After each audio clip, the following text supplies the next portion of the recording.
How are you? Can we ask you a question, man? How you going? You got to do it walking because I'm late. Where's Sharpton? Is He's still up there. Do you think he's going to win? No. You don't? No. Isn't he going for the mayor? Yeah, but that's a different question. You asked me, did I think he was going to win? And I said no. No, I'm saying, do you think he's going to win? I said no. I thought you'd be, I thought you support him. Well, that shows that you're not very up on things. Oh, you don't support Sharpton? I've endorsed Ruth Messenger. How are you? Everybody knows that. I thought you knew it. Hey, Dave. Welcome back to the Late Show, ladies and gentlemen. You know, Paul, I went to the movies last night, 2 nights ago. They're running a preview for the Howard Stern film. Yeah. Howard Stern's Private Parts. Heard about it. Based on, I guess it's based on the book of Howard Stern's Private Parts. And it looks like it's going to be quite a film. And then immediately after the preview for Howard Stern's Private Parts, they roll a preview for a movie, Rupert G. Did you know that Rupert had done a movie? I had no idea. Rupert G., the man who runs the Hello Deli out there on 53rd Street. We see him every day. I had no idea. He's got his own movie, and I think it's going to be a little too much like Howard Stern's Private Parts. Well, here, I got the preview right here. Take a look at Rupert G. Watch. Coming this spring to theaters everywhere. The story of America's worst nightmare. Rupert G's Private Parts. He was hounded by health inspectors. Rupert, I'm fining you another $10,000. Your menu continues to violate community standards. Go ahead, find me, you moron. Hey, Rupert, can I get a lesbian gyro? Damn right you can. This is America. Lesbian gyro. His outrageous behavior offended thousands of customers. Rupert, can I have some extra ketchup? Sure, if you take off your shirt and give me a lap dance. Rupert G's Private Parts. Starring Rupert G. as himself. And featuring TV's Paul Schaefer as talk show host David Letterman. Come over here, you handsome son of a bitch. Rupert G's Private Parts. Coming soon. This film has not yet been rated.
spit me out. Don't worry about, don't seek us out. So turn your head now, babe, and just spit me out.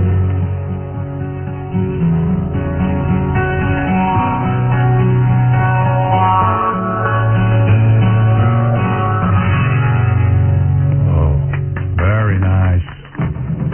Hey everybody, Geraldo Rivera here, investigative reporter, talk show host, newspaper owner, the producer of that embarrassing Al Capone special a few years back. He's the author of 2 best-selling books. He's a successful television show host, an awesome media mega god of radio, someone more in love with himself than I am. Here he is, Howard Stern, all 6 foot 5 inches of him.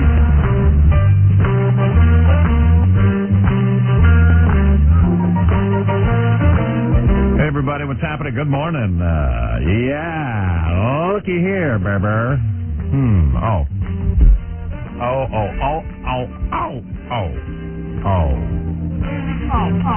Okay, so here's the deal. We got a very busy show today. A lot of people checking in with us. Grandpa Al Lewis from the Munsters. He's always funny. Flip Wilson is good. Remember Flip Wilson?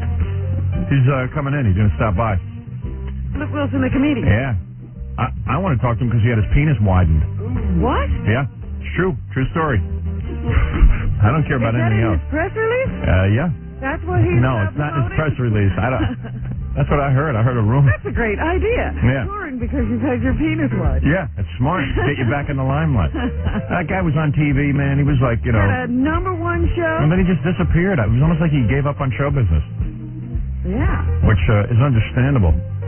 Considering if you make enough money, man, just get the hell out. Yeah, well, let's find out exactly what he's been doing. You know, how good a life has he had? Right. And it's a jackpot.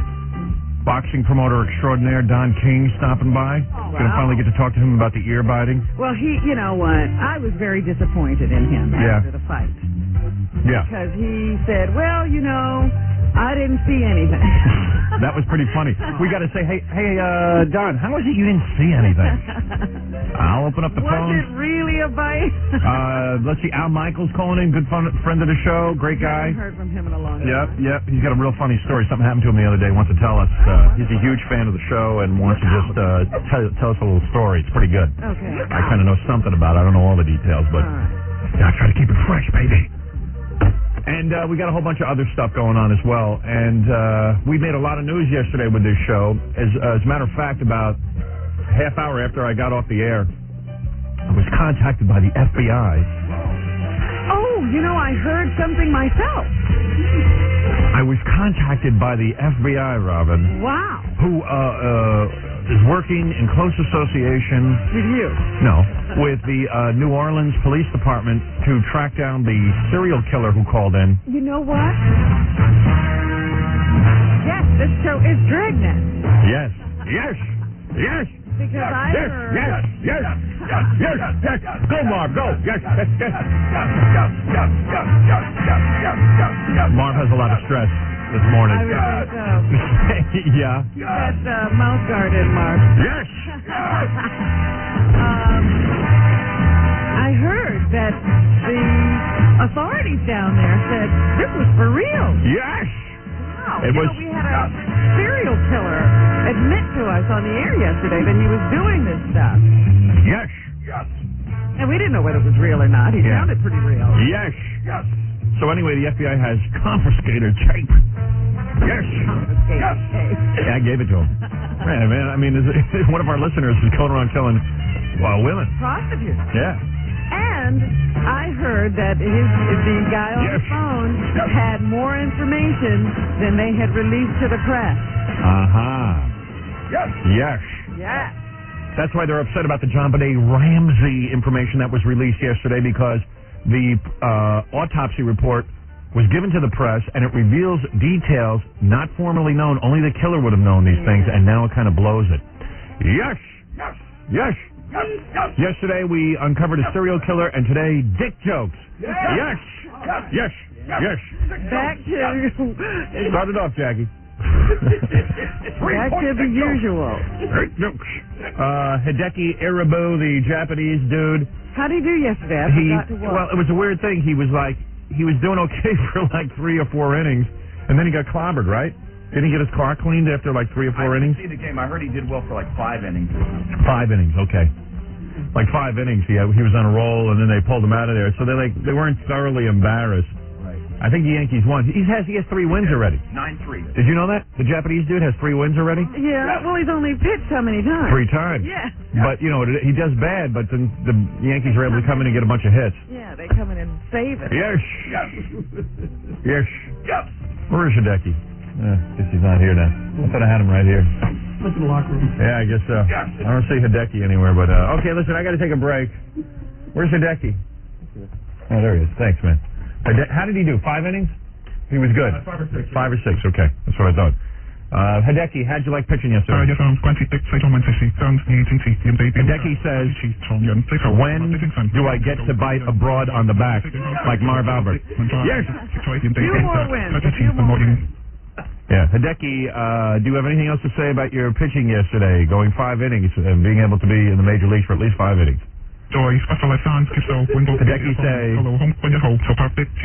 I have the Hershey Squirts from Yankee Stadium hot dogs. Whoa. That's a very, very heavy statement. He's already earned $14,000 of his $12 million salary. Hideki say, Howard Stern is my Buddha. Hideki say, what is that, Hideki? Yes. I have money. Would Marlon Maples give me a roll in the hay? All right. You know those Japanese guys, they're a laugh riot. All right, I got to take a little break. We're going to come back and we're going to get everything going. Might even replay Sternak for those of you who missed it. I have one question about Hideki. Yeah. When the manager wants to go out and talk to him on the mound, does he have to take that interpreter with him? Yep. Oh, that's funny. Yeah, he does. He does. To a man who pays my salary, Howard Stern. Yeah. And on tomorrow's show, we're going to put Hank the Dwarf in a box. I'll explain. Yeah, you'll see.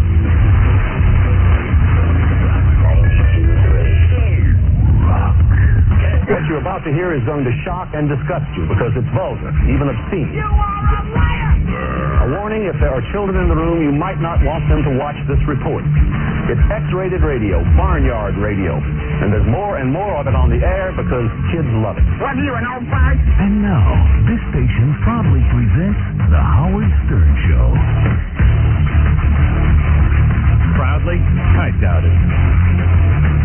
Yeah. Big show today. Grandpa Lewis, Flip Wilson, Don King, Al Michaels. Very big show. Plus, I got to give another spin on Sternak. Got too many requests for that. Got to make sure I get to that. You're not going to play the serial killer again? Nah. I mean, the FBI has it. I can't play it for you now. No, I would play it again. It's just like some stuff, you don't get that many requests for. Although we did get a lot of requests for that too. Come to think of it. People said yesterday's show was like one of the best shows we've done in a long time, and I said, we can't repeat the whole show. I can't repeat the whole show. I can repeat that show every day if you want. I'm going to go for another great show today. Okay? See if we can't make that happen. Okay, Jimmy, you're on the air. Oh yeah, I was wondering, did you hear anything more about that Melanie Griffith movie? And will the radio station give you time if you really need it? Well, no, I'm not doing the Melanie Griffith movie because there is no Melanie Griffith movie. Well, he's asking if they reschedule it at some other point. Right. Yeah, I got a call from the director the other night. She said, are you free in December? That's how she talks. Are you free in December? Got one of those raspy Yeah, she got a raspy voice. The director was Al Pacino's former girlfriend. Yes, they're broken up? It's really funny. Every time I read her credits, it's like Al Pacino's former girlfriend. That is her credit. Yeah. I mean, that's a major credit. She was cute, too, man. Woo. Yeah? Yeah, the director was really hot, man. She used to show up for meetings with, like, those big, thick shoes with like the open-toed, platforms open-toed. I didn't hear a word she said. She'd be like, and I would just be staring at her feet. They look so pretty. Like Eddie Murphy, I'm into feet, but I'm into girls' feet. You sure? Yeah. Eddie thought he was into girls' feet, too. Who knows what he's into? But, somehow Al Pacino wrecked this girl's throat. But anyway, she's like a really nice lady and everything. She called me the other night. She said, hey, I'm coming to town next week. Let's get together. I go, what for? We're not doing a movie. I think she thinks we are. But I don't know what happened. So she said that maybe they're going to get it back together in, I don't know, like December or something. I said, well, if I have time off, maybe I'll do it, but I don't know. So then they'd have to start all over again? Yeah, I might be doing another movie by then. Yeah. Or not, or something else. But I'm just saying, for them even. I mean, everybody's schedule then changes. Yeah. Melanie. Was it a good script, though? Yeah, it was fun. It was a fun little movie. It wasn't, it wasn't one of those movies that I'd say was going to win an Academy Award, but it was a kind of a fun, light, romantic comedy. I got to hop in the sack with Melanie Griffith and a couple other broads, and it was a cool part. My part was real funny. You know, he just looked at it and he said, how many girls do I get to cavort? Yeah, I get to screw 2 girls? Okay, Melanie Griffith, put me in the bed. Let's start rehearsing now. You know, Michael Caine said that he picked his scripts based on where they were going to be shot. Yeah. And you picked yours based on bedroom scenes. How many bedroom scenes? Yeah, in fact, I would have been leaving for Vancouver tomorrow. Now that I think about it, yeah. I would have been going up there to shoot tomorrow. I would have gone up, we would have had a rehearsal on Saturday, so me and Melanie could practice being in bed together. Mm-hmm. You know, with that creep Antonio standing over us. And, hello, what are you doing? What are you doing there? No real penetration. What's the matter with you? What's the matter with you? So then I would have been going there tomorrow, and I would have been shooting for the next 2 weeks. Mm-hmm. But, you know, all bets are off. What can I tell you? Showbiz. I don't know. It was the weirdest thing. One day my agent calls up and he goes, I don't think these guys are making a movie. I think it's a big... It was almost like that guy Spano from the Islanders. Yeah. Remember the guy who bought the hockey team and didn't have any money? Now he had to give it back? Yeah. It's like, wait, I don't want to give back my team. Yeah, but dude, you got to have the money. You can't just have a team. But, you know, what are you going to do? And I'll tell you something, man. If I'd gotten into bed with Melanie Griffith, I definitely would have touched her. I would have gotten to second base at least. You think you would get wood? Oh, I would. Of course I get wood. Okay. I always have wood. I have wood now. I always have wood, man. For you, he has wood. Oh, wow. I'll tell you, the most wood I ever had in a long time was this weekend. I went to Scores on Friday. I was so sexed up. I had wood all weekend, and I even gave it to my wife 3 times. And that's very rare. Even my wife said, you never do it 2 times in one day. I go, I don't know. I've got so much wood. Got so much wood I couldn't blink. All right? But anyway, that's the story on that. Ari, go ahead. Yeah, hey man, I saw on E that you were going to be going into Canada. This radio show is a national radio program. It is now becoming an international radio program, Robin. International. We are going into Canada. My dream is finally being realized. What? Where in Canada? Isn't it Montreal? Montreal. That's right. Oh, not even Toronto or... Well, this is a start. We hope to go on in Toronto, but this is Montreal. You ask me where we're going, and then you say not even Toronto? Even, yeah. Well, no, I'm Canadian, but... is Canada really a foreign country, Robin? Not really. Not really. Well, you know, it's America Light. The 51st state now? Yeah, I mean, right. Canada's America Light. It really is America. They love our media. They love our magazines. You know what? The whole of the North American continent is the United States. Is the United States. Is there really a Mexico? No. No, no, there's a Mexico, all right. But that's where we keep those problems. Right. But, yeah. So the point I'm making is that we are now international as of, I think we start there in September. Yes, really? sometime in September. Yeah, because I'm going to be in Montreal, like, in a couple of weeks. So what I was thinking... I think we're going to be on Chum FM. Spy versus Spy, you know, find out what the deal was up there for you, you know, who you need to crush first.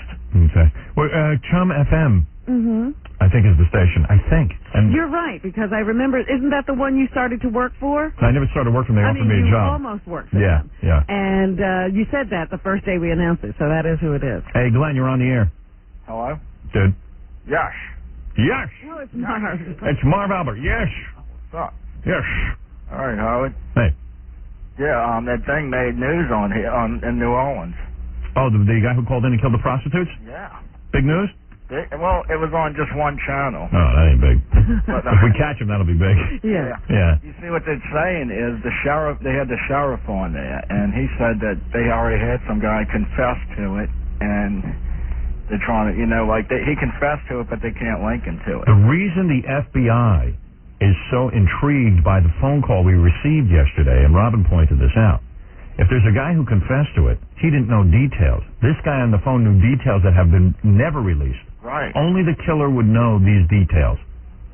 That's what I'm thinking. Yeah, so it seems we have the real serial killer on our phones, In fact, maybe he'll call back today so we can find out the follow-up. Yeah, it seems to me that he wants to be caught. Nah. Why would he call us? He was sitting there in the lap of luxury. I'll tell you why. Looking for him. Because he wants credit.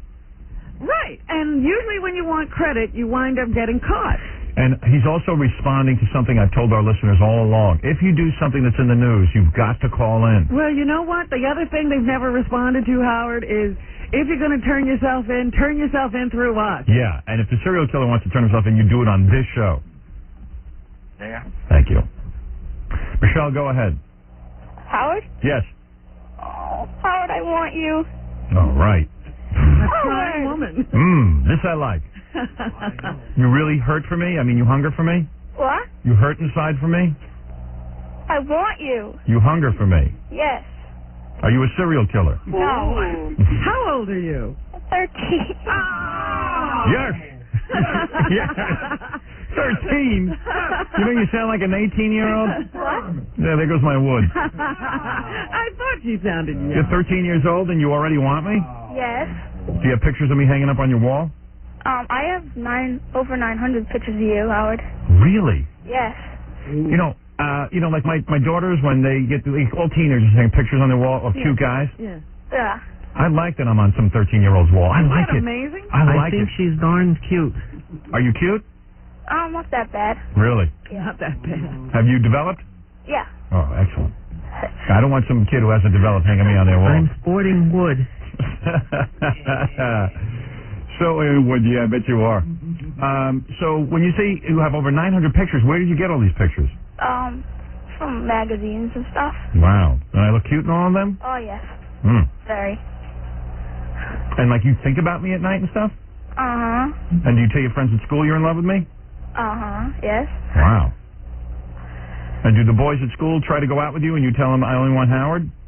Yeah, most of the time. And do you try to date boys that look like Howard? Well, if they don't like you, I don't. So they have to like Howard. Yes. Are you a white girl? Yeah. I see. See? I got a white girl. A white 13-year-old. I got a white 13-year-old. Yes. Yes. Now Marv is like a sexual deviant. I know. Yeah. It's like he went from being like this clean-cut guy to a sexual deviant. Why do you like me so much? Is it just that I'm cute? No. No. Nah, that wasn't it. Well, you're not just cute. You're hot. Oh, God, you're gorgeous. Right. Yes, you are. Yeah. You wish I was your father, or you just want me as your boyfriend? Either way. Right. You don't care. You just want to be around me. Yes. Interesting. And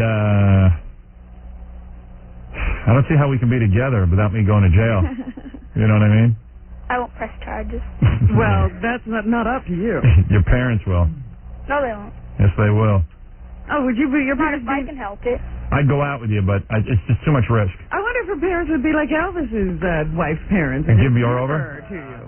Listen, Mr. and Mrs. Michelle, this is the story. I will have to take your daughter, your 13-year-old daughter, to my mansion, and I will raise her and get her the best schooling, and I will not make love to her until she's 18 years old. I swear to God, okay? Like, we'll do some stuff, some foreplay. You but don't think he told him I'll be taking nude pictures? Yeah. Stuff like that. I mean, he took this 14-year-old and took nude pictures.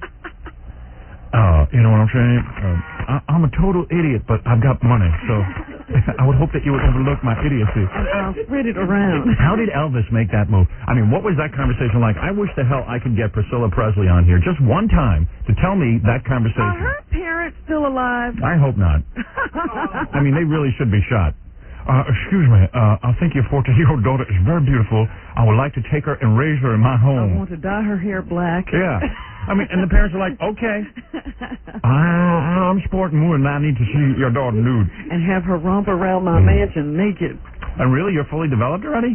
Yeah. Well, not fully. Right. How tall are you? About 5'4". Jeez. Amazing. I didn't realize you were 5'4". Okay. And what are you doing now? Were you getting ready for camp or something? No. Going to school? September. In September. I'm into chicks who go to camp. You didn't go to camp this summer? No, I went last year. You stayed home all summer? Yeah, but I might be going to Canada, so. Oh, you are. See, I like a well-traveled girl. I need a girl who's a little bit mature. Any family vacations? I wonder if we have anything in common. I wonder if you could talk about the same topics I like to talk about. Oh, what do you like to talk about? You into comic books? Not really. I see, I am. Video games? You might be too mature for me. I don't think so. What kind of music do you like? Do you think Fred is weird? He's cute. See, we have nothing in common. I think he's weird. Yes, he is weird. Oh, okay, good, all right. And you think Jackie's old, right? I can't believe I have over 900 pictures. I can't believe I have over 900 pictures of me. Are they all hanging on your wall or you got them in a book? They're in a book. And like when your friends come over, do you look at them and stuff? What do you do with this book? Yeah. I just keep Do you, like, go leaf through it every once in a while? Yes, And there's no other dudes in this book, right? It's just me. just you. Right. And I'm the only one you idolize. Like, you don't have, like, pictures of, like, other guys. No. Right. And who's that? Your mom on the phone? Hang up. Who are you talking to? I'm talking to Howard. Hang up the phone. Hey, Mom. Well, what did you yell at your mom for? What? Oh, how old's your mom? I don't know, like 38. That ain't She's bad. not hot. Don't believe me. She's not hot? No. She's a little, chubby? Mm-hmm. Yeah. Like Jackie? She built like Jackie? Yes. Just a little. Yeah. She's not hot? No. You like your mom? No. Oh. Yeah. She doesn't leave me alone. Right. Especially when you're talking to your boyfriend. I wish. Yeah. Can't believe you yelled at your mom like that and she listened. Yeah, That's she's cool. obedient at least. Who are you talking to? Talking to Howard. Get the Howard to that. Click. Click. Wow, you got your... Mother was that well trained. Yes, not really, but I will. And like, can you wear whatever you want, or your mom has to supervise what you wear to school? No, I wear whatever I want. Really? You might be a stripper by 11th grade. Hey, maybe. You never know. Yeah. Oh, she doesn't mind that idea. So you just hung around the house all summer? No, so far. And what happened? Last summer you got kicked out of camp? Yeah. You did? You did? How'd you know that? Because you said you went last summer to camp, and then you didn't go this summer, so I surmised, because I'm a smart guy, that you got kicked out of camp. How'd you get kicked out? I was teasing someone. Like, what'd you do? I don't know. Called her I called her a bunch of names. You called some kid a name and they threw you out? That's not Would you torture a girl? Yes. Would you set fire to a counselor? What? This kid's like an incubus. I know. She's in love with me. She got thrown out of camp, and she wants to be a stripper by the 11th grade. She yells at her mother. What do you want to be? Howard. Oh. You want to be Howard? I want to be. You want to be me? All right. Cool. I dig that this kid wants to be me. What does she think that is, I wonder? Yeah, it's great. I go home and get yelled at, just like you. You know, if you want to be me, first thing you got to do is get a nose enlargement. No. Howard. What? It's not big. Yeah, I'm going to get that fixed. Don't make it small, because then, I don't know. Yeah, it's got to be a little smaller. No. It's got to be straighter, that's all. Have you seen Private Parts, the movie? Yes, I saw it the day it came out. Wow. Your mom took you? No. You snuck in? No. How'd you get in? My brother's girlfriend bought me tickets. Oh, yeah? How old is she? 19, cool. Wow. Yep. And you fell more in love with me? Yes. Wow. All right. Well, I don't think I can go out with you till you're like 18. Call back in 5 years. Which is cool because in 5 years, I'll be looking for like an 18-year-old. I'll probably be free of my commitments because my wife can't live much longer, Well, right? your She's an old kids woman. will be pretty much Yeah. on their own. Yeah. So that'll be a good time for me to hook up with you. All right. So keep working on your physique. All right.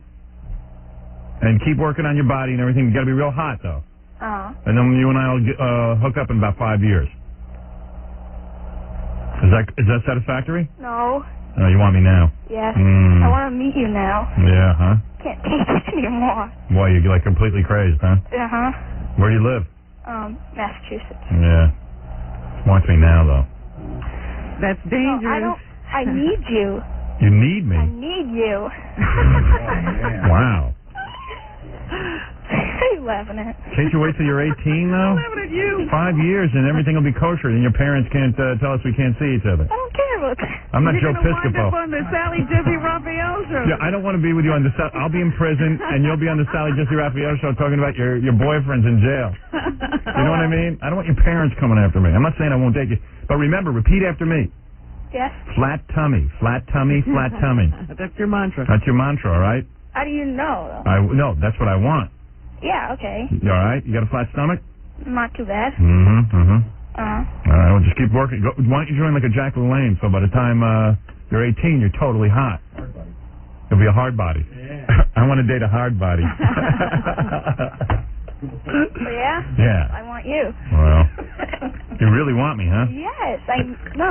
And you haven't messed around with boys and stuff, have you? What? Have you messed around with boys? No. Yeah. You want me to be the first? Well, she really wants me. Well, yeah, right. No, I do. If you got up here, you probably wouldn't even know what to say to him. What do you mean you want me? Oh, God. What does that mean? You mean you have thoughts about me? Every day. Wow. Every minute. Really? God, 13-year-old girl. Wow. Do you think your daughters are having feelings like this? What, for me? No, not for you. Jesus Christ, no. No, they don't have feelings like this? No. I hope not. Like, have you ever had this feeling about anybody else? No. Wow. How long have you had this feeling that you need me? Oh. You need me like a heroin addict needs heroin. Yeah. Maybe even more. Right. Wow. Wow. See, I have this effect on young women. You sound like your breathing is even disturbed. Oh, well. Really? What are you in your pajamas right now? Yeah. Wow.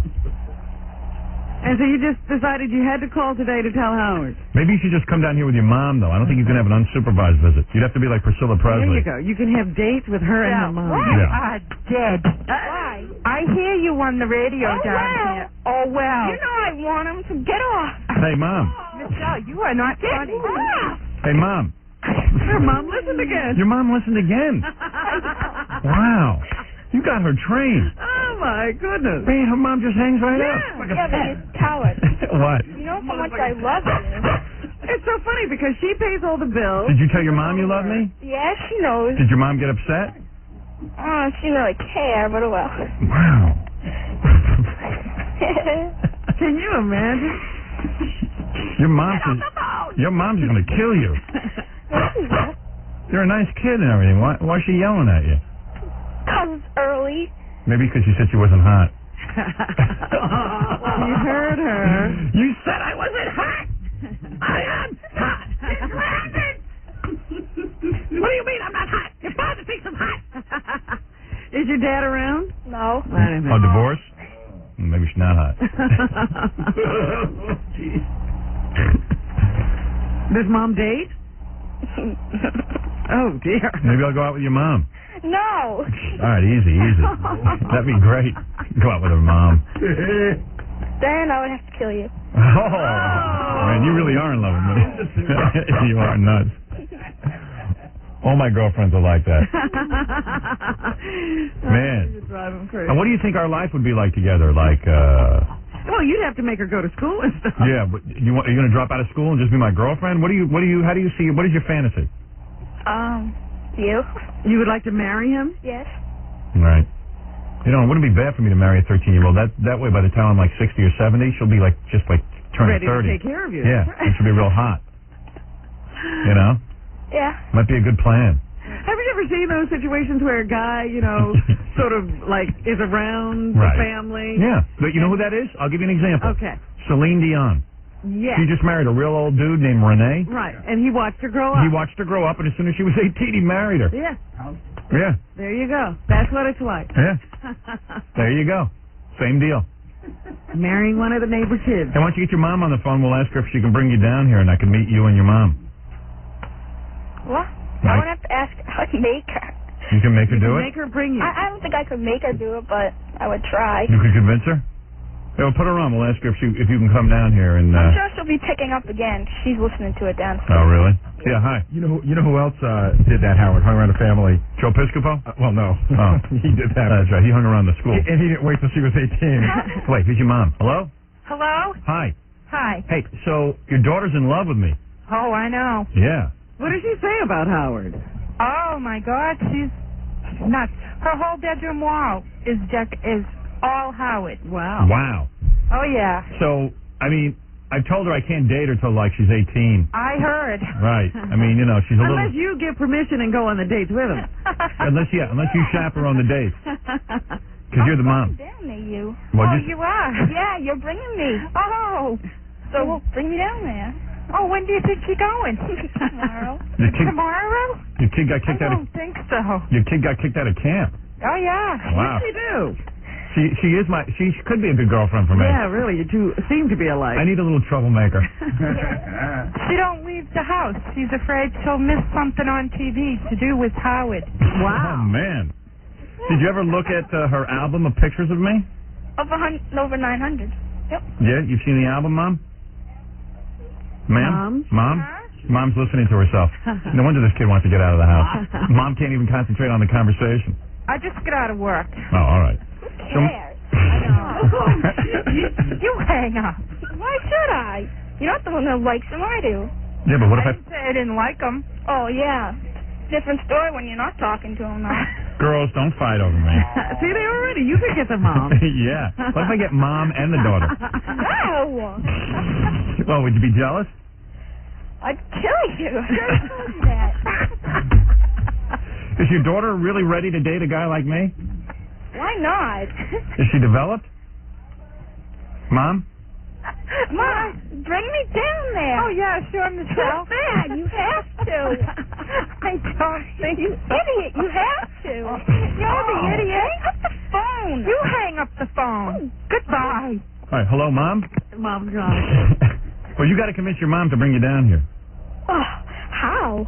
I don't know. What are you I was trying to work it out, but you started calling her an idiot. Screaming at her. That's no way to do it. You don't even know how to. That's how I get my way. Oh, you're like Howard in that way, too. You know, I'm seeing a real bad side of you, Michelle. It usually works. And this is what she's going to do to you. I don't want you bossing me around. I won't. All right. You boss me around. And then if we have a fight, you're going to have me locked up in jail. Are you going to call Howard an idiot when you're angry? Yeah. You better talk nice to me. I will. All right. And what is your fantasy? That we'll meet down here and then what? You and I will go on a date? I don't care. You don't care? All you know is that Howard should fall in love with you, right? Yes. Maybe I will.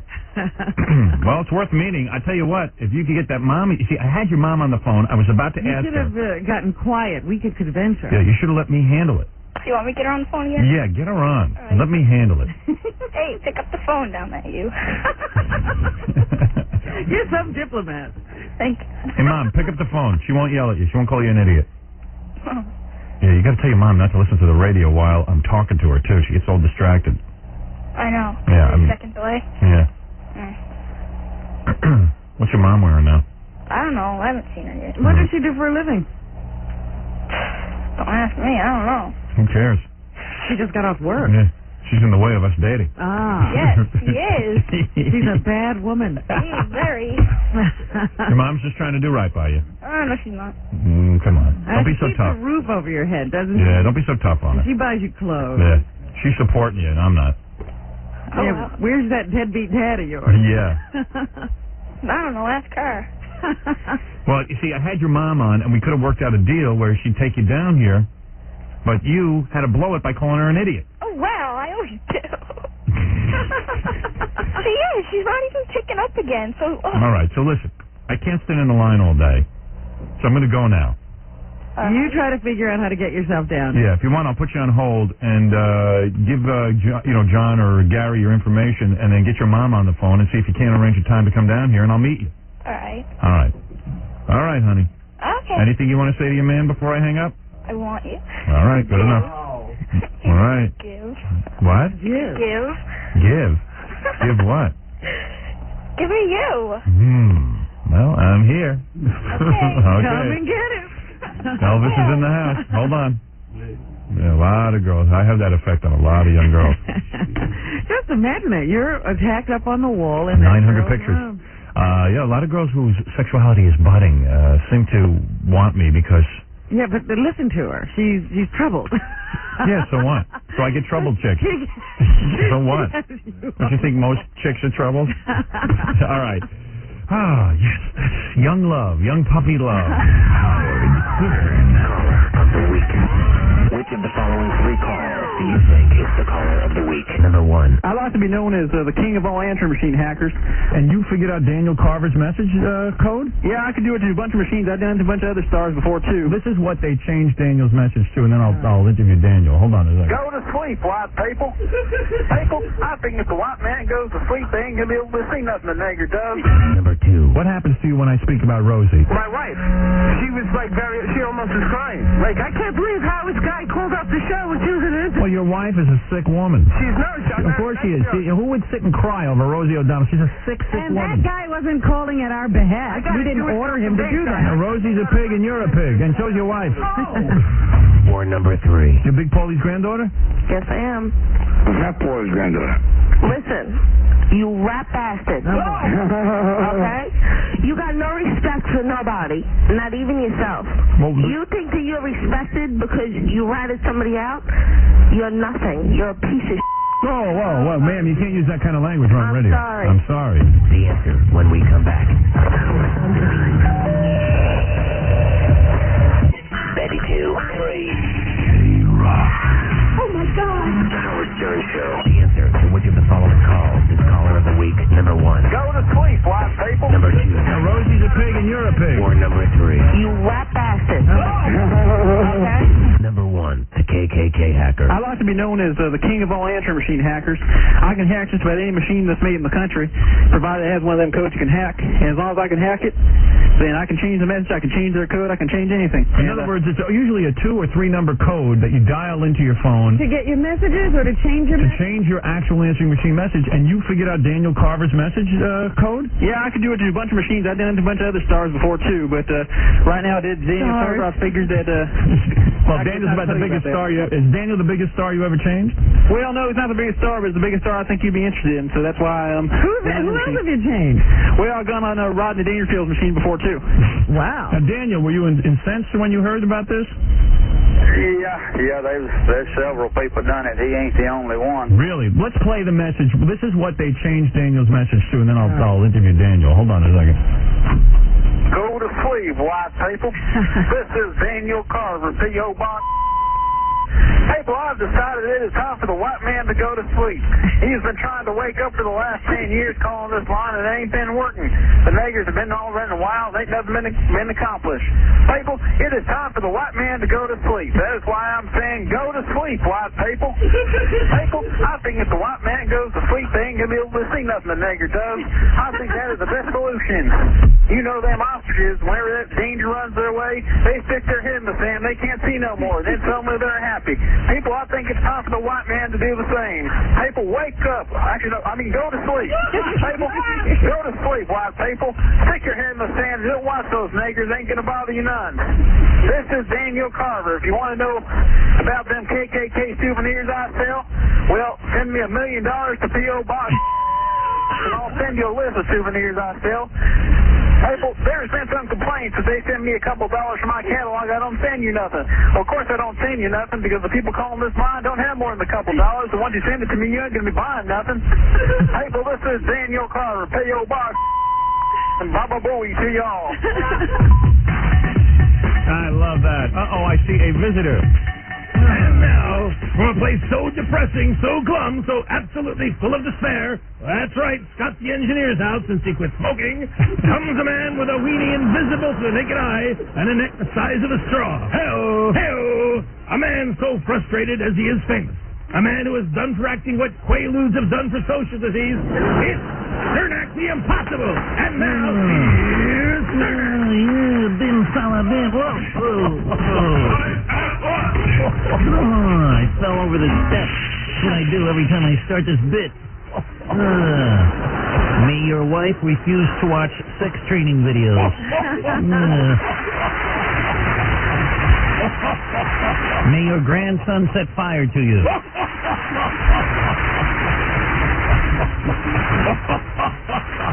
I have in my hand the first envelope. The envelope. What? The envelope says. Shut up, you big fat slob. You bet. You've been listening to too many breast hypnotism tapes. You've got a C cup.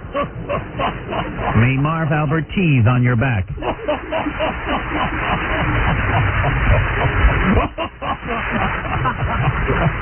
Imus a repaired vacuum cleaner, and Robin Quivers. Excuse me, what? Oh, you want to go this way? Okay, all right. Oh, sorry. We're not going in the wrong... Okay, here we go.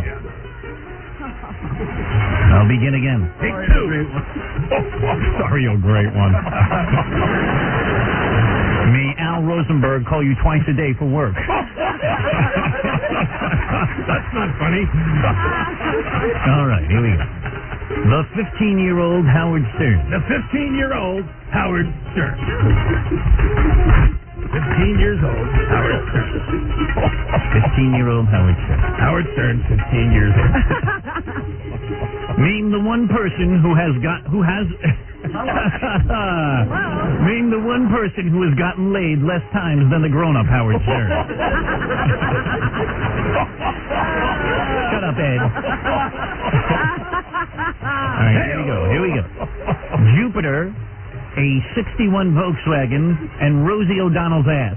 Jupiter, a 61 Volkswagen, and Rosie O'Donnell's ass. Very good at Donald's ass. Volkswagen. 61. Name three things bigger than Rosie O'Donnell's head. May a hit movie about your incredibly successful life not improve your outlook one goddamn iota.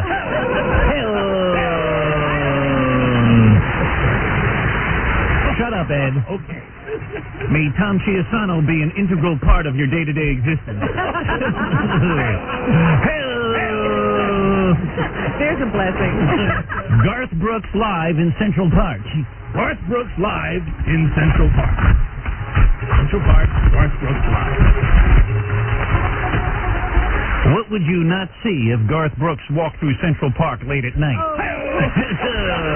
Thank you. Bim salabim.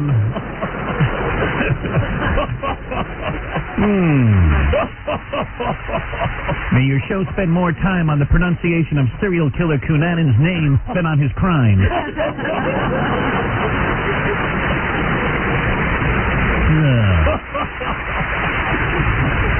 May the greatest events in your producer's life be off limits on the air.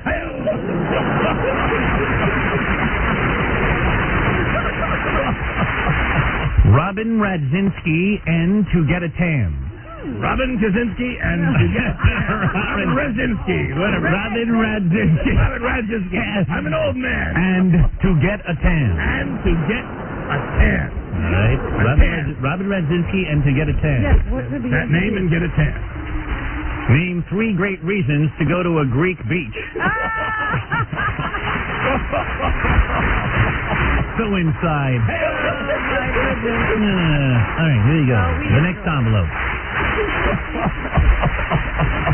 What? Shut up, Ed. He's distracting me. May you pay to pee in a diaper.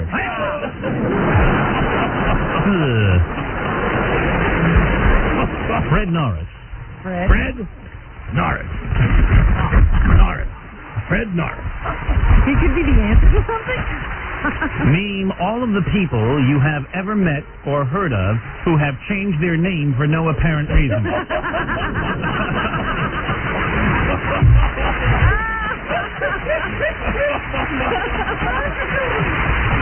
Fred Norris. Fred Norris. Right.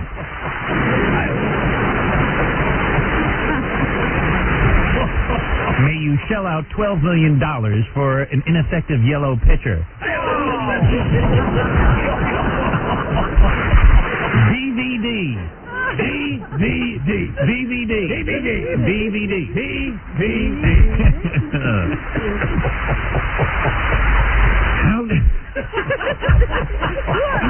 How does Steve Grillo spell Hanukkah?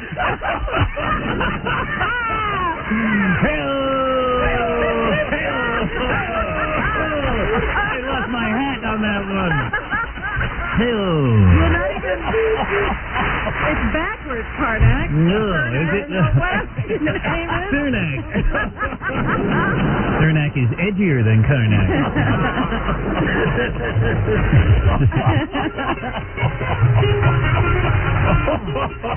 May Melanie Griffith lure you into a movie that disappears.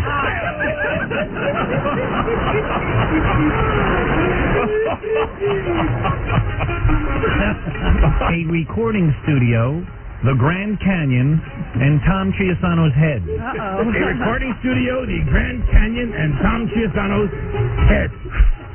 Chiasano's head. Name 3 places where you can hear an echo.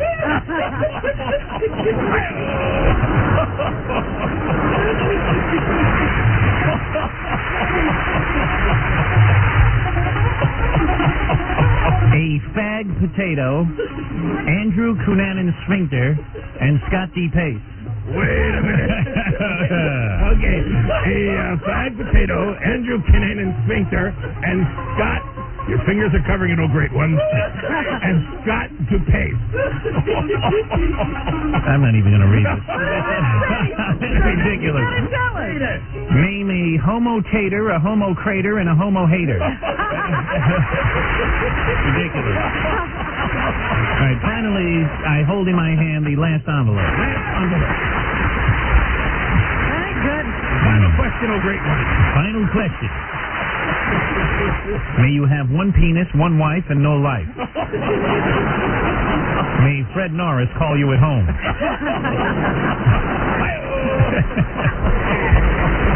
May your producer be as worthless as Bob Dole's right arm.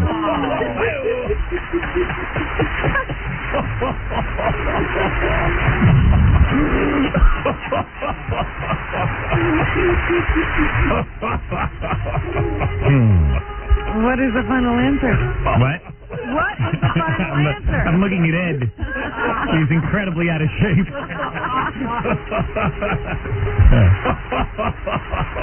And he's turning red as he laughs. Yeah. May your unprecedented radio contract have no clause about climate control in your studio.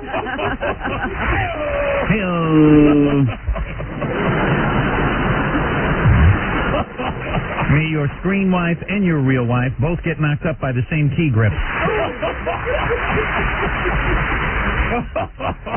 right, here we go. Our last envelope.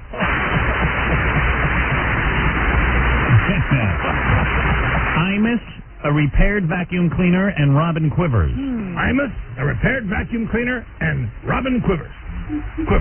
Imus, a repaired vacuum cleaner, and Robin Quivers. Robin Quivers. Repaired vacuum cleaner. Name something that always sucked and 2 things that suck now.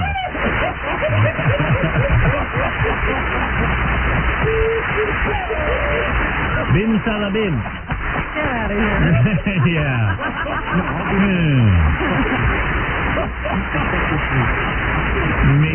May the highlight of your day be rubbing against a piece of wood on your console.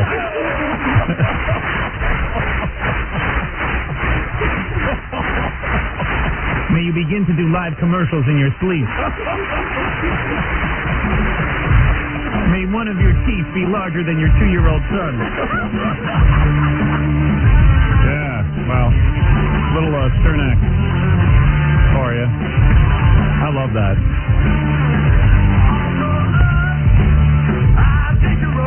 Guess who that is?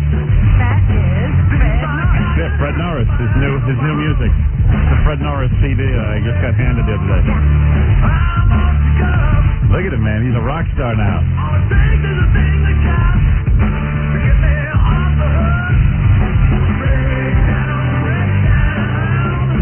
Yeah, Freddie, baby. Our own Eric Norris. All right, so we got a ton of people coming in, calling in, a lot of stuff going on. Al Michaels, Don King, Flip Wilson, who had his penis enlarged.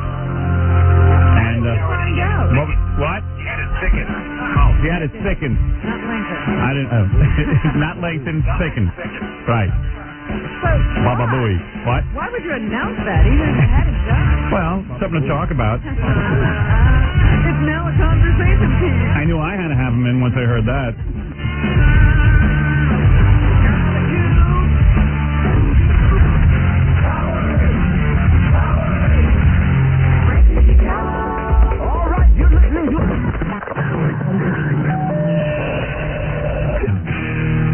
Hi, this is Don King. I listen to Howard Stern. You know this guy is SKD, something kind of different. He's nuts. But you have to listen to him. Yeah, baby. Matter of fact, Don King will be in later this morning to ask him about the ear biting, and I think Don King had his penis widened. Oh, no. I don't know. All I know is he thinks you're nuts. Yeah. With Mike Tyson. Yeah, I'm nuts. I didn't go to jail. You don't have to be, 24 hours a day? Yeah, he's quite a character, you know. So Flip Wilson's going to be in here. I understand he's already here enjoying coffee in our green room. Is that true? That's right. I think he had his penis widened. Who? Flip. Flip. Not Don King. Right. Right. Let's get it straight. Nobody wants that said about them unless they've actually had it done. Right. And even then. I dig a guy who talks about it. I do, too. I mean, we've had some interesting penis revelations on this show. Yeah. Everyone loves to get on this show and talk penis. You know, we've had guys come in and tell us they have to put needles in their penises and all kinds of things. All right, here's an interesting penis revelation. You take a guy like Grandpa Al Lewis. Uh-huh. He doesn't need any help with his penis, and he's over 80 years old. That's what he says. And that's what he says. Hey, Grandpa, how you doing? Good morning, Howard. Good. Long stream of urine analysis. Good morning, Another one of sunshine. these memorable shows, Howard. Is this it, right? We're going to do with the... You remember what you did with the tampon? You got the rag on? You got the rag on? Anybody think he's senile? Yeah. What is he talking about? Grandpa Lewis. Good morning, Robin. How are you, dear? With all the wildlife that you've had, have you ever bit a woman on the back? Why would I bite her on the back? See? How would I do that? No Marv Albert here. Marv Albert did it, allegedly. Well, allegedly he did it. You know, I mean, let's talk about what you have done allegedly. Do you know Flip Wilson? What's that? Do you know Flip Wilson? Yeah, of course I know Flip. He had his penis widened. He had what? His penis widened. Why would he want that? He can't get through the tunnel? What do you mean he can't get... What are you talking about?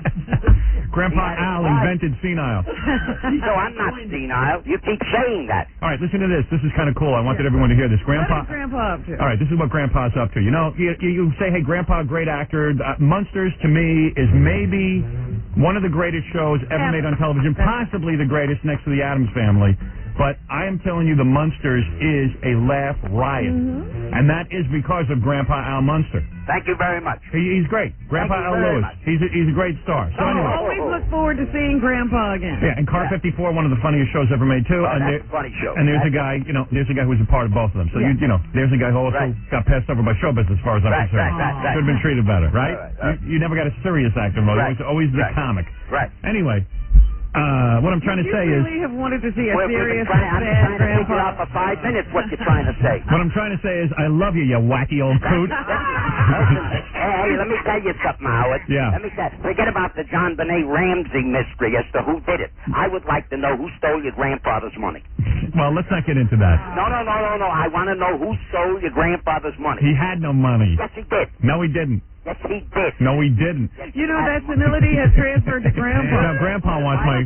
Why are you so sensitive? No, my about grandfather had no money. When he went senile, he started screaming he wanted That's money. how your family bought the first house. You stole your grandfather's money. Whatever. The first house was $14,000. We didn't need much. Yeah, they really All right, so you stole $14,000. All right, listen to me, you wacky old coot who I'm falling less in love with. You know, we really were looking forward to talking to him. All right, so here's what Grandpa Lewis, he's saying, well, how's a guy like this, still in the limelight? What kind of gigs is he doing, this kind of thing, Right. He gets older and this and that. So how's he working? Guess where he's performing this weekend? Right.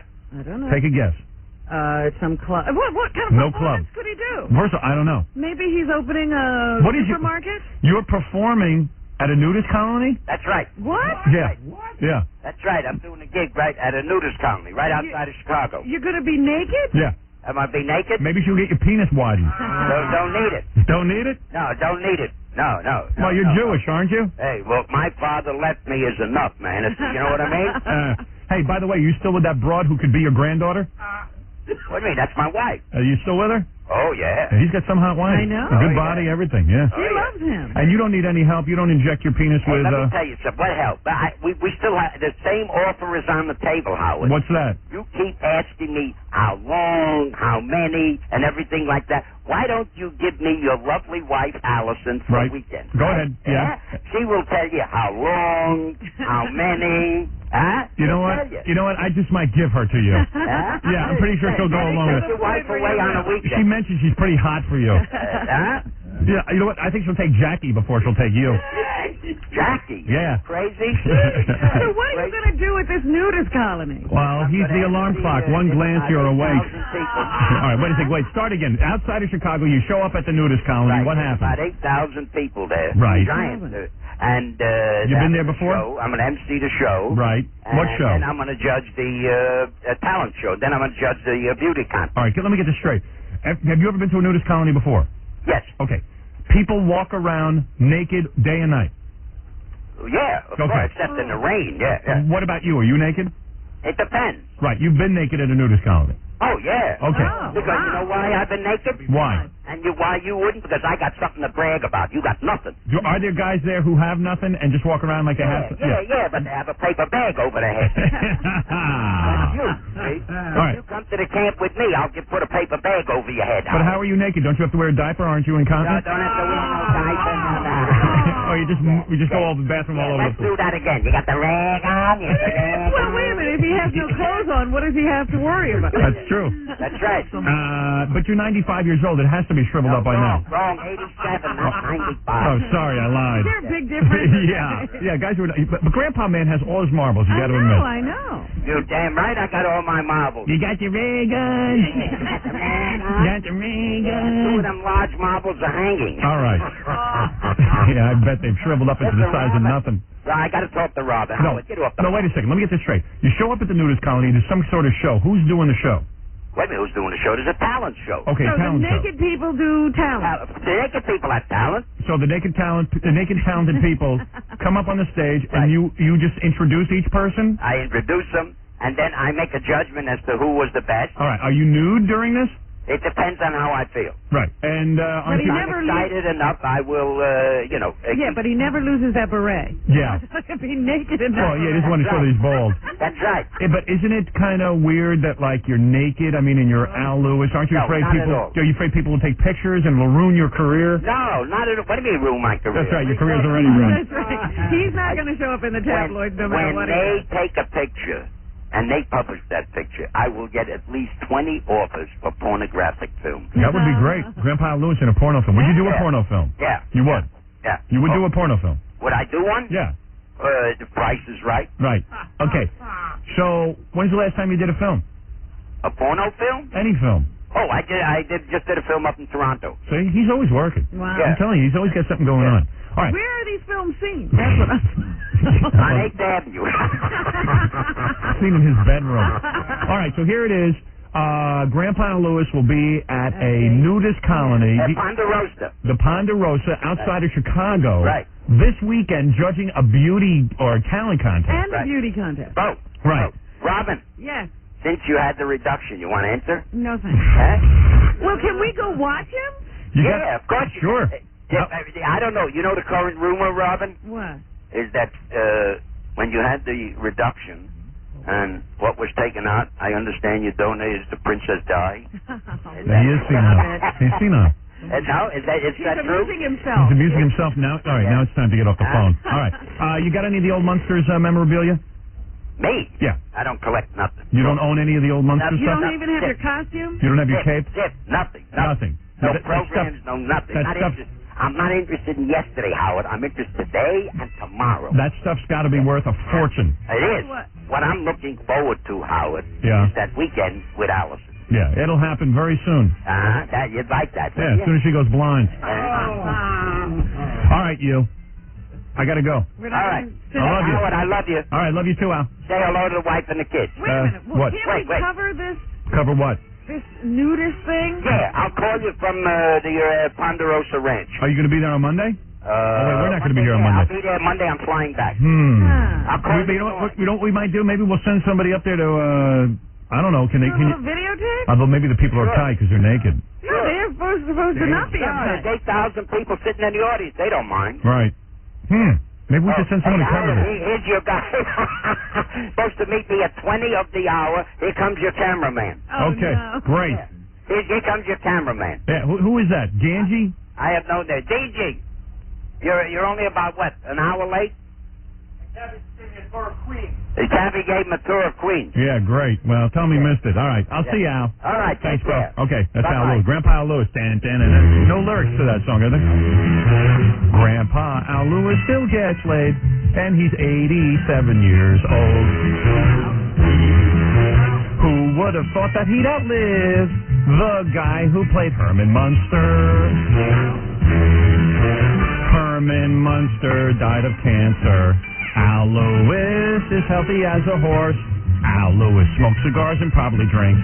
And meanwhile, he is fine. And naked. I wonder if Grandpa Al Lewis is incontinent and makes in his pants. Thank you. Aren't those the lyrics? They could be, very well. I don't know either. I wish we could send a camera crew with him. Yeah, we should, Gary. What's that? We should send a camera crew with Al Lewis. Okay, we're going to. Yeah, we are? We can talk about that. Yeah, we can? Cool. Because that'd be kind of funny to see that. Put that on you know?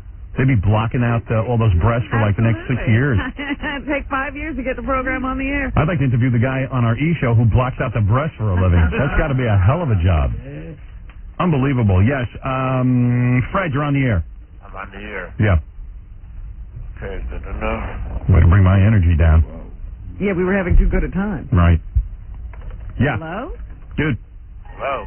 what can we do? Huh, I got a story for you, man. All right, give me the story quick because I got Flip Wilson who just had his penis widened. What? It's too long for that, Howie. But I'm serious. You're going to love this one. Think this guy's drunk? Yeah, a little bit. No, not yet. I don't drink. I take my medicine to go to sleep, but still waiting for him to kick in. 3 years ago, when I was still listening to you on classic rock before they turned into talk radio, whatever, I won tickets to go see the Stones. That was a big deal for me, right? Something tells me I'm out of Right here. in front of me is your girlfriend, Tori Spelling, Yeah? right? And right in the middle of the damn concert, my lady friend sticks me in the ribs, you know, and I'm looking at her, what do you want? And you know what that is? No, I don't care. I'm watching the Stones. I've got my binoculars, and I'm... Are you watching the Stones and you see Tori Spelling? You know, she goes into my ear. She just urinated right there, where, you know, in front of 250,000 people. I couldn't believe it. I looked down at my feet. I'm standing in a puddle of water. I know I didn't go. You're claiming that Tori Spelling stood next to you at a Rolling Stones concert and peed on the floor? Last Saturday, I went to that stupid Leave It to Beaver premiere and a block party at Backlot Universal Studios. I won that too. I didn't bother to see the stupid movie, but they had beer. What is this guy on? Block party. I have got to get some of this and give it to a young girl. It was a sleep medication. Sleep medication. So why doesn't he fall asleep and leave me alone? I get a picture taken of her with me, and Oh, wait a second. as soon as the picture was took, I whispered in her ear, I met you about 3 years ago. Voodoo Lounge, and then she responded with, oh yeah, I shot her around that. So Imagine you have to hang out with this guy or work with him. Yeah, he's got a lady Or friend. go to school. He's got a lady friend. I don't know. Once I saw Heather Locklear do diarrhea in a hat at the opera. And she ruined my shoe, man. You know? Still harping on this. You know she didn't pee on his I shoe. don't know what you're talking about, sir, and took off. So you confronted... An autograph. I got her picture. I All right, so you confronted Tori Spelling and you said, hey, you peed on my shoe at the Rolling Stone concert, and she said, I don't know what you're talking about? Exactly. Okay, well, there you go. No. There's more. Oh, there is? Okay, good. Yeah. Good. I knew there had to be more to it. I beg your pardon? I said I knew there had to be more to it. Of course. The picture I took, I invited this... What a bore. some What a lady friggin' over here bore. at the bank, to go to that... This is why I hate being alive. I know heaven's got to be a place where these people don't exist, and I exist, and they don't. What I'd done Because I've had it. And she didn't blush or nothing. She just looked at us, Hard to believe she denied peeing on his foot. You think she'd come clean and admit to it. bodyguard for her. And she used to get so loaded, she would strip naked. Wait a second. Is he talking? She couldn't take She ain't it no more. Wait a second. You're saying, hold it a second. You're saying Tori Spelling? You still talking about Tori Spelling? Yes, sir. You're saying she got drunk? And what? No, I didn't say she... All right, forget. You know what? She would get stoned Oh, get out of here. Okay, goodbye. I mean, I'm not going to listen to this all day. I mean, please poke out my eardrums with a pencil. Look at this guy, all his involvement with Tori Spelling. See why celebrity chicks have to be careful? Because if by accident they even cross a path of a guy like this, they obsess. Their whole life. Yeah. Whole life. Where's Flip Wilson? Wait a second, let me fix my hair. Because this could be on TV. Okay. You better get your I know, I'm not a faggot. I'm fixing my hair so I look good for television. Yeah, because he was white. You be quiet. What? Oh, because he was white? Almost. I didn't realize Flip had been widened. Almost. Any guy's been widened, I better fix my hair for. Almost. I am all man, you dick. Almost. What's the matter with you? Hold on a second. Let me. Look at you getting dressed and everything. Well, for television, not for Flip. What do you think I am, a girl? I don't know. All right, I tell you what. Let me take a short little break. When we come back, I don't. Flip is going to be back on Nickelodeon and everything. I could care less. I just want to know about getting your penis widened. I want to know why a major star like Flip Wilson had to get his penis widened. That's what I want to know. Yeah. You know? There's a lot of questions there. Yeah, and does he know Tori Spelling? And did she pee on him? And did she pee on him? We got 1 million trillion questions. We now return. What's this? Reboot? What the hell was that? That's my television set. Oh. That was weird.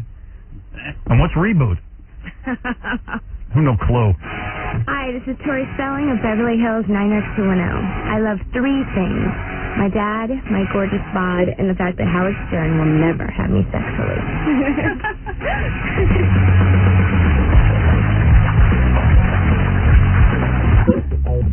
You're listening to The Howard Stern Show. Yep. On the network that is going international come September. That's right, we'll be on in Canada. We are spreading throughout the country, despite the fact that the religious right has been after my ass. And now we're seeping across the border. They're trying to shut us down in a big way.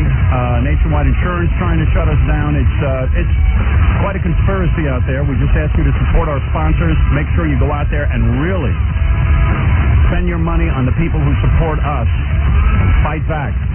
Because I'm telling you, every day they're undermining the show. The United States government and the FCC is after us as well. If you think I'm kidding, just open up the newspaper sometime and read about it. Just fined again by the United States government, over $2 million worth of fines.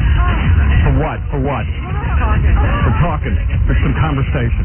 That's all. For some conversation. I'm public enemy number 1 here. You know what? Malcolm Shabazz got last time. Yeah. As a matter of fact, I just read about the Central Park rapist, the guy who raped that woman. If you remember a couple of years back, a guy not only raped a woman, but bashed her head in. Yep, bashed her head in. One of those guys is getting out of prison. The Central Park victim is actually freaking out and saying, my God, why don't they publish this guy's name, his whereabouts to the public? You know what the problem is? Not only is he getting out, he's supposed to be on 3 years probation or something, or parole, and he's supposed to check in with a probation officer on a regular basis over that 3-year period, and they were trying to get it reduced to a year. Yeah, the guy only did 7 years in prison. He had a 15-year sentence. Why did that woman almost died? I mean, she'll never be the same again. Just answer a question. Why do they reduce these guys' sentences if they're in for 15 years? Why not keep them there for 15 years? Why would you want a guy who raped a woman and bashed her head in with a rock? Why would you want him out on the streets any sooner? Whose decision was that to let him out quicker? And then you want to say we don't need to watch him. Yeah, but I'm public enemy number 1. That's good. I'm fined over $2 million. They're trying to shut me down. How many companies you think want to do business with a guy who's been fined over $2 million? You tell me. Support the radio stations that have us on, or else we'll be gone from your market. Support those sponsors. Criminals get better treatment. And now, the moment you've been waiting for, Robin. Flip Wilson is coming back to TV on Nick at Night. Flip Wilson, huge star. 4 years, had his own network television show, and walked away from it. What's the matter, Gary? Wow. You look the same goddamn way you looked when you left television. I mean, beautiful. Beautiful. You look pretty good. Well, and he's in love with you, Robin. Flip, take a seat. I'm dying to talk to you about so many different things. I always said to myself, why did the guy walk away? You had it? Was it pressure or something? No. No pressure. Howard, I got custody of my kids. I had gone through a lot of foster homes, and I worked real hard. See, I always thought you were gay because you did Geraldine. And that's why. And I did it. I said, I didn't want to sound as though I'm pontificating and that I'm more honorable than anybody else in Hollywood that I would do it. So I just said, I'm doing it. You wanted to raise your kids. That's why you left. I did it, and I'm very pleased. You had enough money? Yes. And you said, hey. 11 years, I made less than $750 a year. So after I got my hands on a few million, I could make it. Right. Nice. But I didn't come here for that. Yes, you did. You came here to talk about your penis. I heard about this. I got to ask you every question in the world. I got to ask you. Howard, I don't care what you ask me. You know what? By the way, one quick question about that. Yeah. You say you left television to raise your kids. Did your kids turn out rotten anyway? That's what usually happens. It comes back to bite you in the ass. Do they hate you? Are they on the psychiatrist's couch? Two girls are my dreams. Is that one of your daughters, or is that your wife out there? That's one of my daughters. That's what I hear. Your daughter is a piece of ass, if I may say that.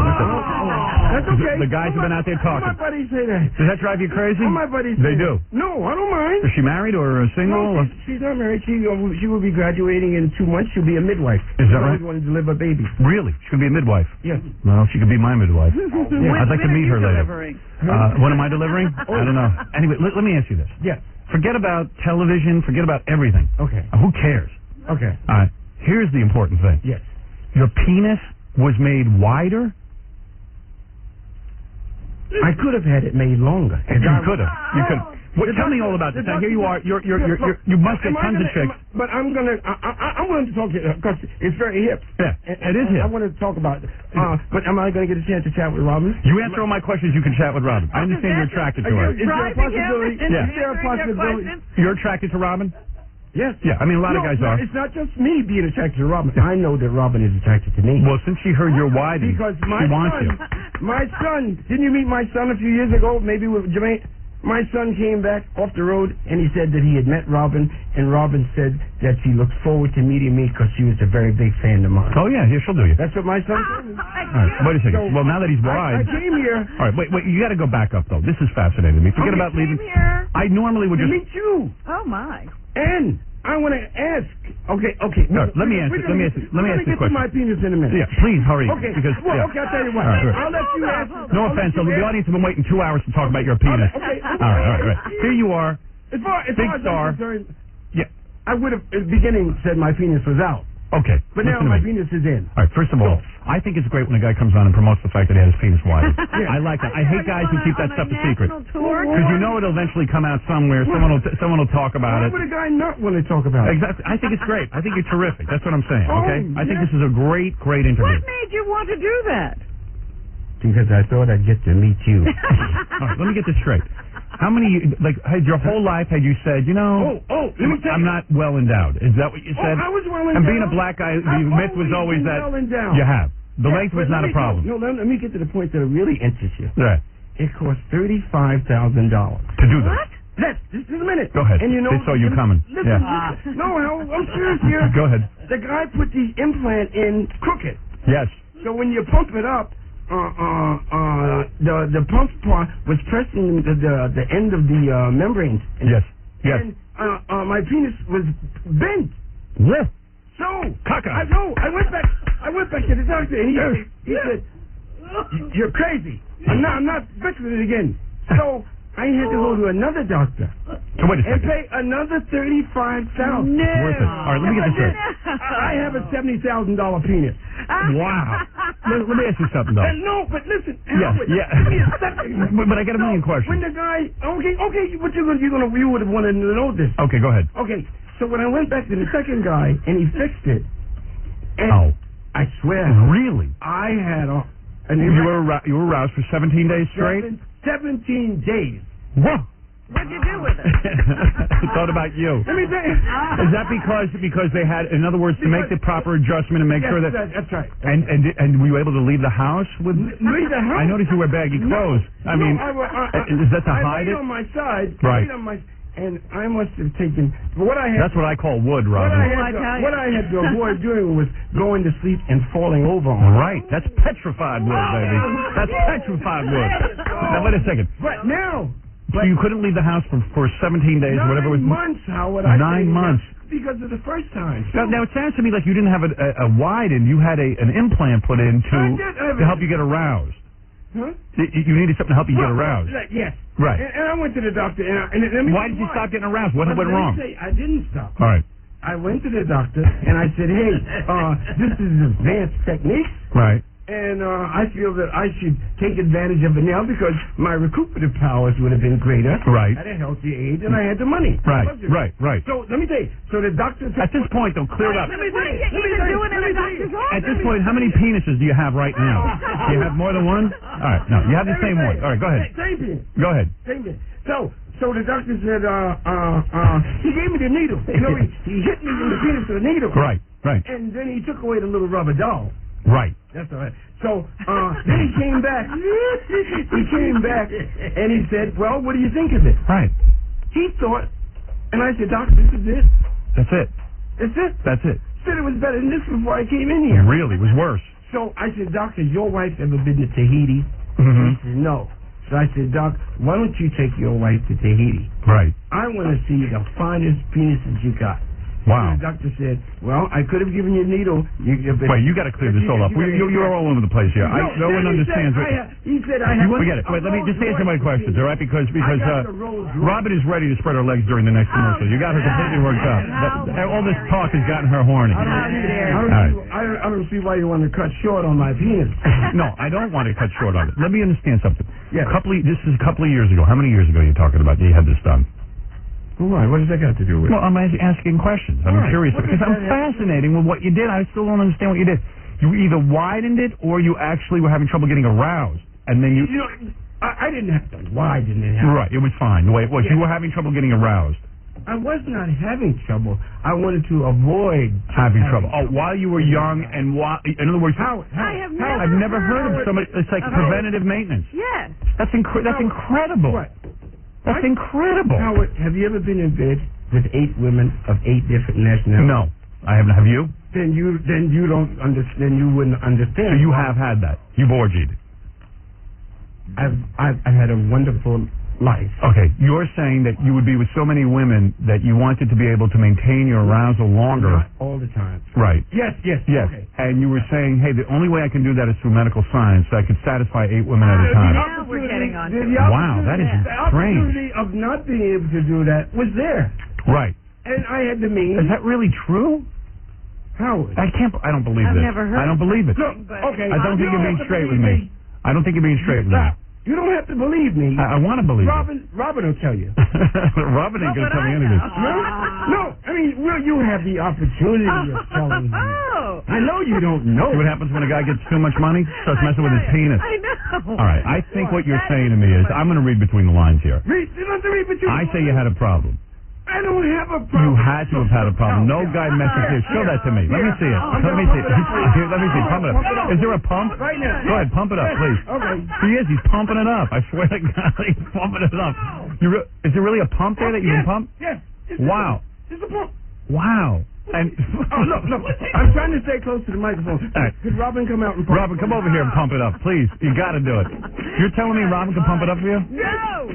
I'm telling you, Robin can. That's what the doctor told my girlfriend. Wow. I can't believe they let you have custody of your kids. I am shocked, man. I didn't know you were this wild. Oh. All right, so okay. Yes. Okay. Let me just clear this up so everyone's not You confused. know what? We thought he left show business to take care of his kids. It was just he left show business to have sex. Right. That's what you're claiming. I was doing okay. I mean, you look terrific. I mean, you really do. You really do. Now, what happened? You got famous. You divorced your wife, and the kids. There was a big custody battle. You won custody. Yes. So your wife must have I been. insisted on it. That's amazing. It had to be. Really.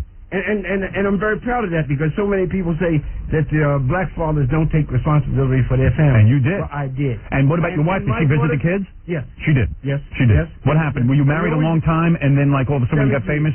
You got famous to a lot of And opportunities. they say when a guy becomes successful, either he goes crazy, his wife goes crazy, or they both go crazy. Right. When a guy gets famous, there's a lot of opportunities So which way sexually. did it go? Did you go crazy or did she go crazy? He went crazy. No, I didn't. Yes, you did. No, I had my priorities in order. Yeah, you did, but you got on with a lot of girls. And I raised my family, and I'm very proud of me. But you got some nice-looking girls who were all of a sudden going, man, Flip Wilson, I got to have him. And yeah, you went, so what's and wrong with that? Nothing. You know what? That's not my fault. Right, I got that going on, too. You know what? I had a 13-year-old coming on to me when today. you're a man who makes a living with a dress on, people keep trying you. Right, they do. I proving myself. Right, you always did the character. I'm not a beast. Right, so you're telling me... I don't just want to go around screwing every woman I see. After 17 years of marriage... I might see a broad and get a lip on. Yeah. After 17 years of marriage, you got upset and said, I got to have these other women. I didn't get upset. No, you went home to your wife and you said, I got to go. No. Yes. No. Yes. The children's mother was from Florida. Go ahead. I'm from New Jersey. Right. You weren't even living with her. So she was... You weren't married. I said, hey, I went out to look. I was going to buy Dale Robinson's ranch. Right. And she said she was used to being... She was a Southern girl. Right. And she said... I'm black chick, white chick? No, black chick. Black chick, she go said, ahead. I'm not used to being around white people. Right. And you were used to being around... around... She didn't want to go. Yes, right. I was used to it. Right. And if she had come out to California, she would have had to change her environment totally. Be with the white people. Be around the white people. Right. So she didn't want it. I had to prepare my kids right. to be around white people. Education. Right.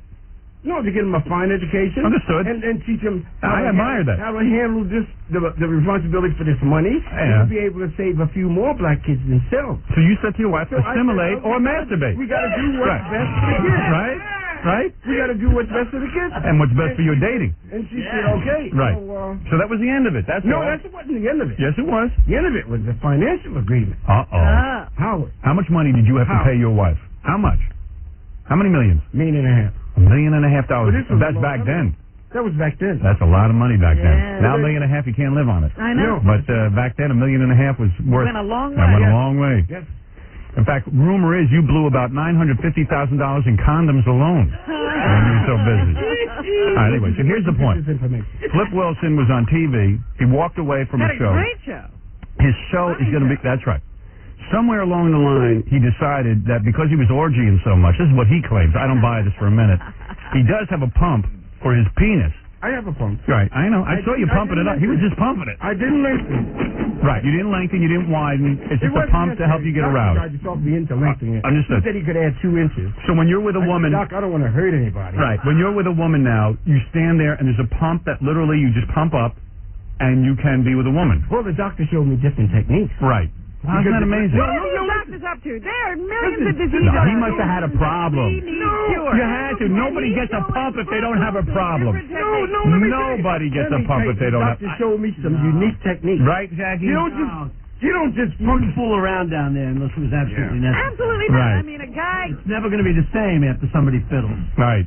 Well, Never. it is. It is? Wonderful. Prove it. It's Robin, wonderful. come here. No. Wonderful. Robin, And the spread your doctor- legs. You and Flip have... You are telling me that you pump, when you're with a lady in the bed, Yes. all of a sudden you roll over and you pump up this is it like like one of those toy spiders, you know, that you pump up? Like the thing on your shoe. Yeah, the thing on the shoe. It's about the size of a Zippo lighter. Go It ahead. has a little bubble. It's plastic. Let me see that And there's thing. a little bubble. Pull your pants down. Let me see it. By choice. Let me see the pump. You have to feel it. Oh, really? I don't know, man. Yes. Oh, I don't know if I can handle that. I don't know that might be gay. Howard, Yeah. I don't wait and have a woman in the bed. Robin, would you pump it up? No. When she's on the way What are you over. talking about? Please, just to find out if there really is one On the way there. over, I pump it up. It's only pumped up when she gets. So she don't even see you pumping it up. If she wants to. Does she Because want- that's what I was going to tell you Right. about. The techniques. Right. The doctor showed you different ways to fill the woman. Really? Because you can put it in at one size, and you can change the size. Oh, my. My goodness, I don't know. Rosinski, get in here. Robin will tell you. Where's Robin Rosinski? Robin will tell you. She'll do it. I want to see you pump that thing up. Robin. Right. Howard, Yeah, you go ahead. pick me up. You love Robin Quivers. You want her, and Robin... I want her bed. Robin, let me ask you something. Will you pump up Flip's... yeah, she's pretty... Flip's opening his pants already. Robin, let me ask you something. You're a woman. I'm a guy. I feel funny about touching him down there. Will you pump him up right now? If I use gloves? Is it okay if she uses gloves? Gloves? Yeah. I consider that an insult. He's a big star, Robin. What do you mean, gloves? Of gloves? You mean you're telling me she I could wouldn't pump have got you? on the plane if I wasn't sanitary. Robin, you want to pump him up or not? I will. You will? Yeah. Look at Flip. Look at him. All right. All right, go ahead. Sexual harassment training yesterday. All right, go ahead. Yeah. Let me show you. I got to show you what a pump is. Oh, my All right. goodness. Wow, she's great. Can't believe Get the microphone near you while you're doing it. Okay. Flip Wilson has a pump. No. No glove. You don't need a glove. He's healthy as a horse. You got any diseases? I don't have any disease. What's her hand going to You got any herpes or anything down there? You put your hand there and then you wash it. Is a pump. Yeah. He's got a pump. You know what I mean? want to pump it? Let me see. All right, go ahead. You can't see the pump. Oh, my All right, God. I can't believe it. Go ahead. Come on, put your hand right there. Put your hand. What is that? Put your hand right there. His pants are down. Robin, just pump it up, will you? Pump it up. Just put your hand right there. Oh, look at this. The pump isn't going to hurt you. The pump can't hurt you. You can go wash your hands afterwards. All right, go ahead. All right, here she goes. Here she goes. Right there. Robin's going to pump it up. Robin's got it. Do you feel it? Do you feel it, Robin? Wait. Where your fingers are? Is it? See where these two fingers are. Oh, my God. She can't find it, Alex. You feel it? You feel it, Robin? Yeah, but I'm afraid to push too hard. Well, it's not necessary to push too hard because we only reserve this unless you feel it. Go ahead, push it. No, we're not going to pump it all the way Oh, you're not up. going to pump it up? Why? Well, I don't know. I'm not going in here firing blanks. So you felt something, Robin? I just can't believe Flip took his pants off and just showed his genitals. I don't think anything's wrong with it. Very proud of them. Most celebrities don't do that, but I admire God it. gave me these genitals, and God doesn't make bad things. Well, you know what? And he also paid $70,000 Robin, for it. Robin, what did it feel like? What did the pump feel like? It felt like a nubbin. A nubbin? Like a hard nubbin. What kind of underpants like is a Flip little wearing? knot in there? Flip, what kind of underpants are those? I think she had my penis. No, Flip, what kind of underpants you wearing? It's a little strange. That's a little strange, those underpants you're wearing. What are you wearing? Those are jockeys? Oh, all right, okay. What was that? Robin Rosinski just had an affair with Flip Wilson. Wow. Man. What about Robin? It's like he wants to show it, like when a woman Like gets when you implants. get new breasts. Is it like when a woman gets breast implants? You're so proud of it, you love to show it? It costs so much money. You just gotta get You actually came in here, you pulled down your pants, you just showed us everything. You pulled down your pants a number of times. Flip Wilson just showed me his genitals. That's unbelievable. That's beautiful. I love you. Flip. Hey, then you're going to pick me up with Robin? Yes, I am. Robin, what about it? You interested in this gentleman? He's got millions of dollars. How much money you got? You got a new boyfriend? Yeah, she has a new boyfriend. Why? Huh? Why? Do you play around? Yeah, she plays around. No, because... How much money you got? Seriously, be honest.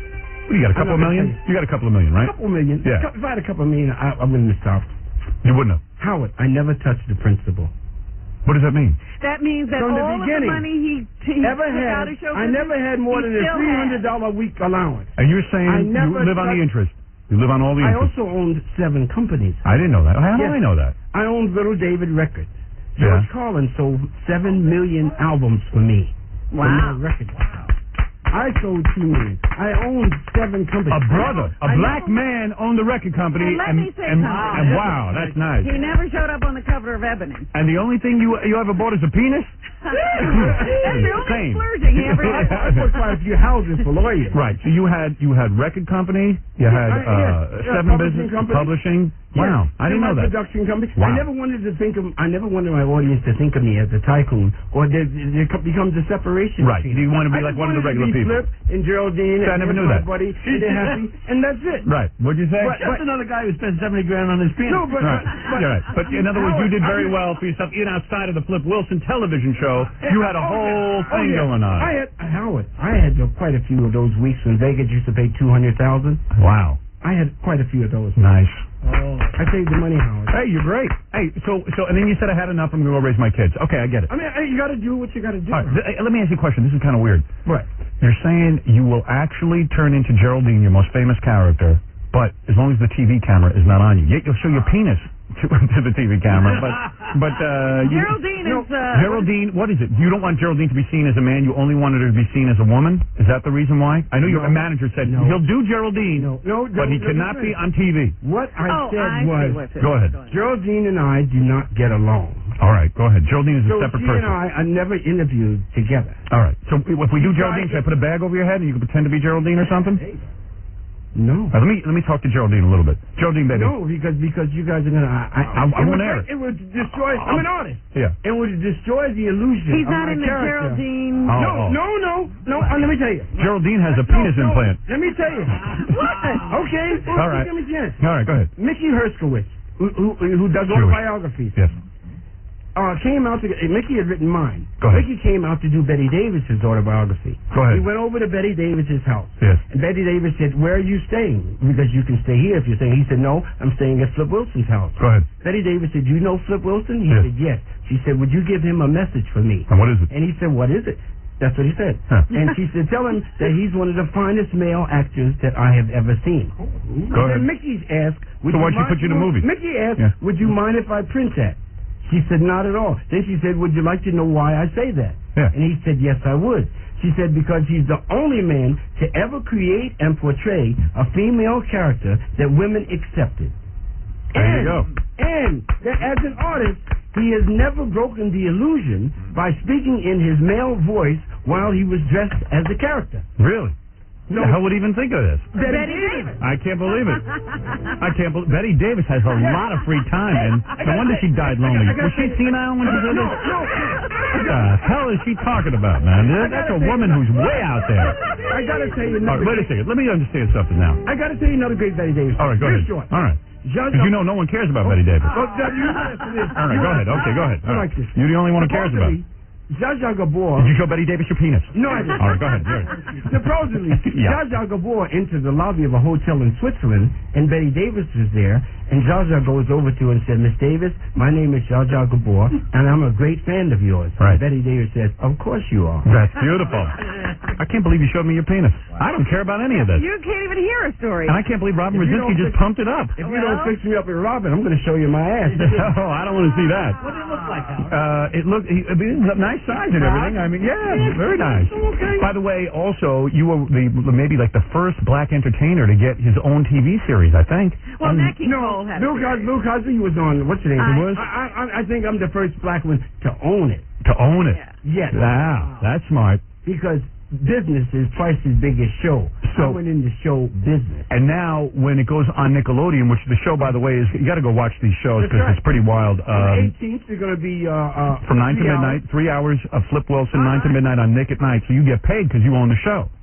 Baby, baby, baby. Right.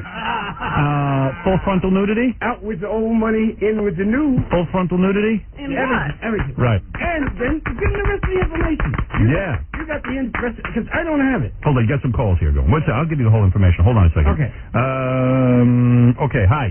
This is Scott. Right. Yeah, go ahead. Yeah, am I speaking to Howard or Flip? You can speak to Flip, you can speak to Howard, anybody. I have just a brief question. By the way, Mr. Wilson. Yes. I have a dog, and his name is Flip. Thank you, sir. Nice of you to name your dog after Thank you. Flip. Dog backwards I spells did God. that, yeah. That's right. He's got one ear that flips up and one ear. Okay. By the way, you can't talk to Geraldine. Oh, no. Go ahead. Yeah. Go ahead, Scott. All right. You're a very respected personality. I would like to think so. Whatever you want to be, you know. What would compel you to come on the Howard Stern show and have Robin pump up your... And I don't think it's the right Brzezinski. Robin on it. Robin Brzezinski did it. What Yeah. would look? What's wrong with that? Look. That was my question. What is the big deal? What are you so uptight about, dude? Let the man ask. Yeah. Go ahead. I'm not. I don't have a problem with it. I listen to the show every day, you know, and every day is a new joy for me. Yes. But I mean, just.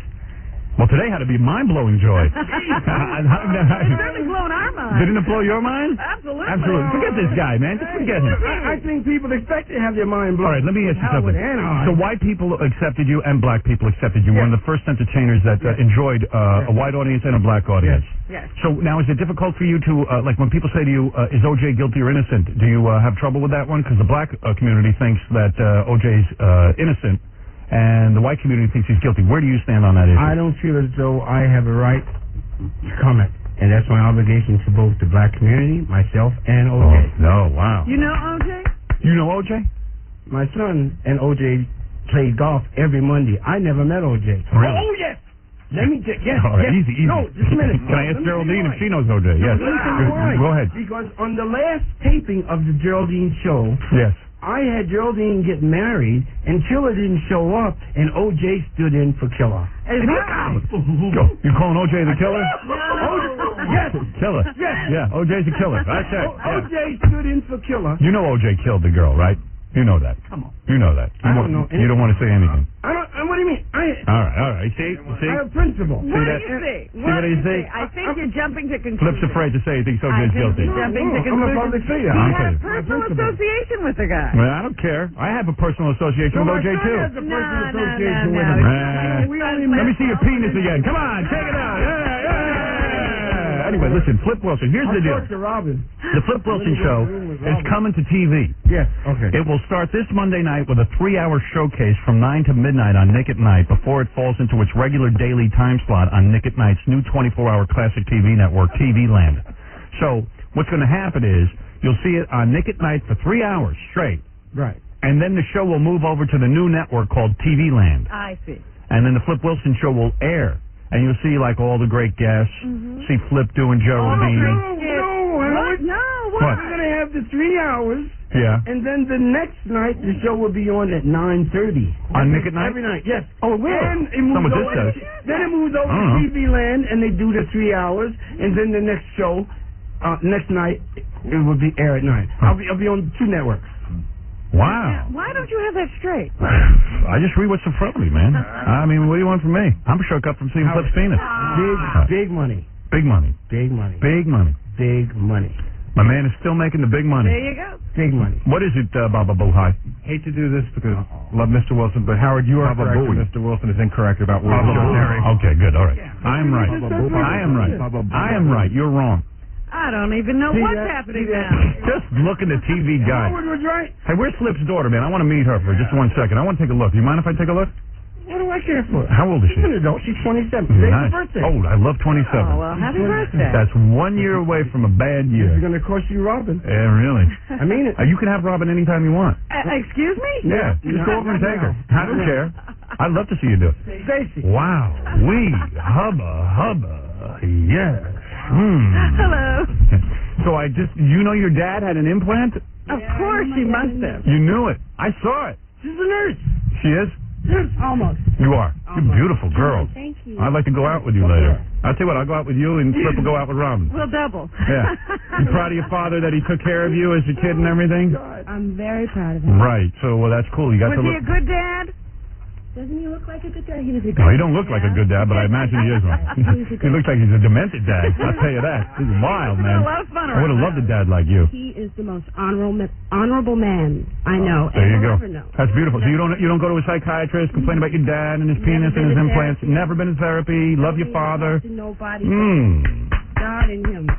Ever have to that's nurse? wonderful. Did you ever have to nurse your father after you had a session with 8 women? I was never home. You were never home for that. No. Yeah, your father's wild, man. Flip Wilson, you are a real talent. I wish Geraldine could talk to us. I understand that that you can't be Geraldine and Flip at the same time. You have to be fully in character. It'd be wild. It'd be wild. And you know that you better be nice to your dad because you're in line to inherit the mother load. You will be a very wealthy woman. The company. Who gets all the record companies and everything? The kids? She gets The 2 girls get it. The boys will be wiping windshields on the corner. You don't get along with your sons? I don't like their attitude. You don't? Really? They're not good kids. That's good for you. They're good kids, but I don't like their attitude. Really? Give you a hard time? No, because I don't hang around with them because I don't like their attitude. Really? The 2 girls are smart. You realize you only have to split the whole mother load with your sister. There you go. Very nice. Wow. I mean, I guess those sons are now kicking themselves. What are those sons, crazy, No, man? they're not. I would kick your ass every day. No, they're not. What are they, Because crazy? They don't like my attitude. They don't. Who wouldn't like your attitude, man? What's wrong with your attitude? If my dad had $10 million, I'd love his attitude. I don't have $10 million. I got more than You got about $50 million, I bet. I'll bet you got 50. You realize you're going to inherit? I'm going to marry you. I want to propose right now. What? You were looking at a young mogul. Yeah. A young what? It's my birthday. Everyone happy birthday. Oh, happy birthday. Happy birthday. Come over here and get your spank. Yeah, baby. 27 of them. You got a boyfriend? You know. You do now. You know. That's right. I realize they're going to back up the Brinks truck. Flip Wilson, what an honor to meet you. You are a fascinating man. I feel like I know you now because I saw your penis. Yeah, we're all very intimate, aren't we? We really know each other. Dan, we got to come back sometime. Yeah, baby. I want to say that I want to compliment you on your taste. Well, thank you. And you are a mind blower. Yes. A new dimension breaker. Yes. And I feel that we have that in common. Hey, now. That's true. I love it. And I feel that you have a very good friend, new friend. And if there's ever anything that I can do for you, give me your daughter. Give me some of your money. You like my attitude? I didn't finish. I was going to say, please hesitate to ask. Really? When's the last time you spoke to your sons? When's the last time you spoke to your sons? 5 years. 5 years. I wonder what happened there. Wow. Wonder what they did. Your daughters are so lovely and they behave, and I don't understand what your son did. Well, that's just it. Wow. Man. So what? You ever talk to your brothers at all? Yeah. You do? Yeah. Oh, you talk to them? Yeah. Oh, there's no. I would never get in a. I know what happened. They sided with OJ. That's it. No. Yeah. I'd love to know that story. We'll have to save it for another time. Flip Wilson Show coming to TV Land. Now, it'll start this Monday night with a 3-hour showcase from 9 to midnight on Nick at Night before it falls into its regular daily time slot at Nick at Night, new 24-hour classic TV network, TV Land. So Flip Wilson will be coming back to a TV set near you. Thanks for coming in, Flip Wilson. I got to tell you one other thing. Go ahead. On the 21st, I'm going to start a 9,000-mile motorcycle ride around the country. Oh, no kidding. From L.A. to Portland, Oregon, to Portland, Maine, and then back down through here, so I might be passing through here. Beautiful. And so I'll give you a call. Hey, and give me a call, and, you know, why are you taking that long trip? To get away from your sons? Yeah, beautiful. All right, I understand. Later. Flip Wilson, everybody, with his penis. Yeah! Here's Tony Pagnotti, Baltimore's #1 weatherman. My prediction, another kind of forecast, the blockbuster of 97, Private Parts, starring Howard Stern, my former college roommate. How about that? The title's going to read Private Parts Wins Public Hearts. He's done a warm, funny movie. You can take the family to it. Mark my words on that one. Private Parts. Yes, indeed. Hollywood Insider said. A family movie you can take to Howard Stern's movie. And he may be up for some Academy Awards. I'm not kidding you. This is what we hear on the inside. So, Howard, if you're listening, remember who I let you cheat off me in Broadcasting 101? You remember the guy I let you look at the paper? You know where you are today? He's making $1 million, and I'm delivering 1 million smiles. Similar career path. Howard Stern doing a family movie? He's a brilliant guy at marketing, and he's leaving out a lot of the the stuff that you wouldn't be able to take the kids to, and he's gearing it to mass appeal, just a funny, kind of enjoyable, romantic movie. Some romance in there. It's going to be, I think, a big hit in 97. I still can't get over the shock of Howard Stern making a family movie, but I'll work on that while you... I will invite you to the private screening that I'll be having for all my closest friends. Thanks, Tony. You're a smart man. You're listening to The Howard Stern Show. My name's Frank. I'm from Denton, Texas. And before you, Howard, it was nothing but country music and tumbleweeds. Now that you're leaving, we're going back to the tumbleweeds and to the Cowboys. No radio before. Howard, you got to stay. You got to come back. And that's the Eagle. Thanks. All right, Flip Wilson, man, showing us his genitals. Between you and me, they weren't that big. Really? Yeah, I didn't think. Hey, Robert Brzezinski. He saw the whole package. I think that's cool. I think every celebrity that comes in here from now on has to show me their genitals. He set the standard. He's the man. He's the man with the game plan, baby. That's the new benchmark. By the way, winning the Employee of the Month award, Robert Brzezinski, who, was a little nervous about touching Flip in the private area, but did it because we needed confirmation that Flip indeed had an implant of some sort, and you did feel something, right? Yeah, it felt Hold on one second. What was that? It felt like a little nubbin, and I don't know how to describe it any better. Like squeezing a kumquat. Really? Like a little seed or something. Wow. Well, bigger than a seed, but Close to the microphone, please.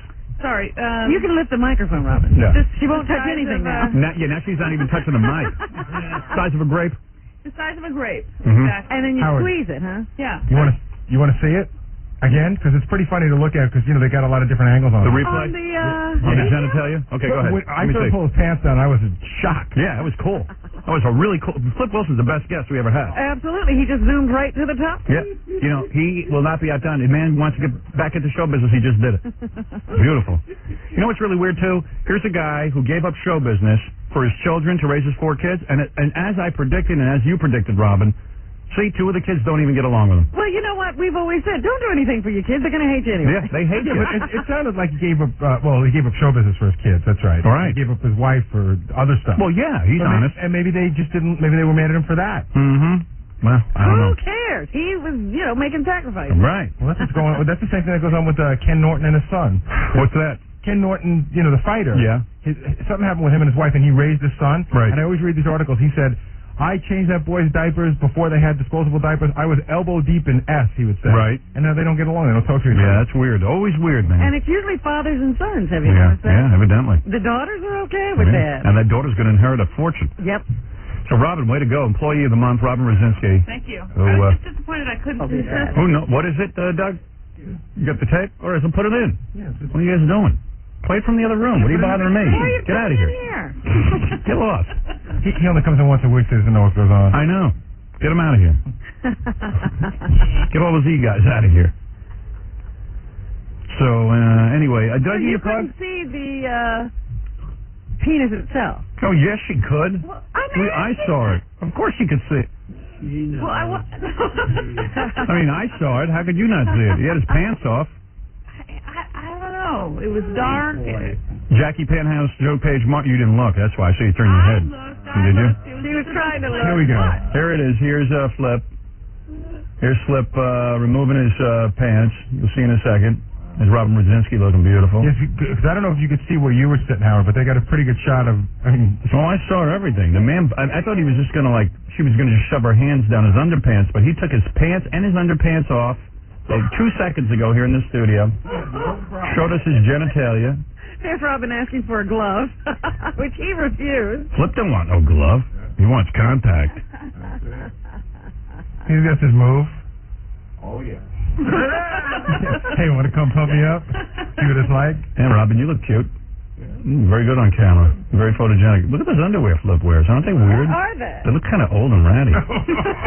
Here he goes. There he is. There he is. And there it is. There he is in all his nudity. Another first. Yeah. Wait a minute. Back that. Go back. Can you freeze frame that? Yeah. Yeah, there he goes. There he goes again. Show it to you again. There he is, naked, pulling down his underpants. As he pulls down his underpants, you can see that he's not as big as as you would expect. Right? He's not that big, right, Robin? Wow. You don't think we have that on tape? Yeah. He don't care, though. That's great. All right, turn that off before we get too distracted. Right. Jackie Penthouse, Joke Page Martling has 2 disgusting and funny CDs, The Joke Man and Sergeant Pecker, only $12 plus $4 shipping and handling. Also on cassette, what? You should show your penis. Also, buy 2, get 1 free. I don't think, I'm about the same size as him. Call 1-800-323-KING. Next Monday, August 18th at the Westchester Broadway Theater. It's Jackie in Elmsford, New York. For information and filthy jokes, visit jokeland.com. You have been embarrassed on this program. Flip Wilson has more guts than you. Yeah. Get up and strip down. When you do, honey. When you do. Has anybody shown the penis? Not a famous person. What's his name from Skid Row? It's the closest. Oh, yeah, he did. Lead singer of Skid Row. Right, Sebastian Bach. That's it. I've got Don King coming up. He's going to come in. I wonder if he'll show us his penis. I think Don King would. I wonder if he would. That's now the first question. Tell Don King if he wants to get in here, he's got to show his penis. All guests.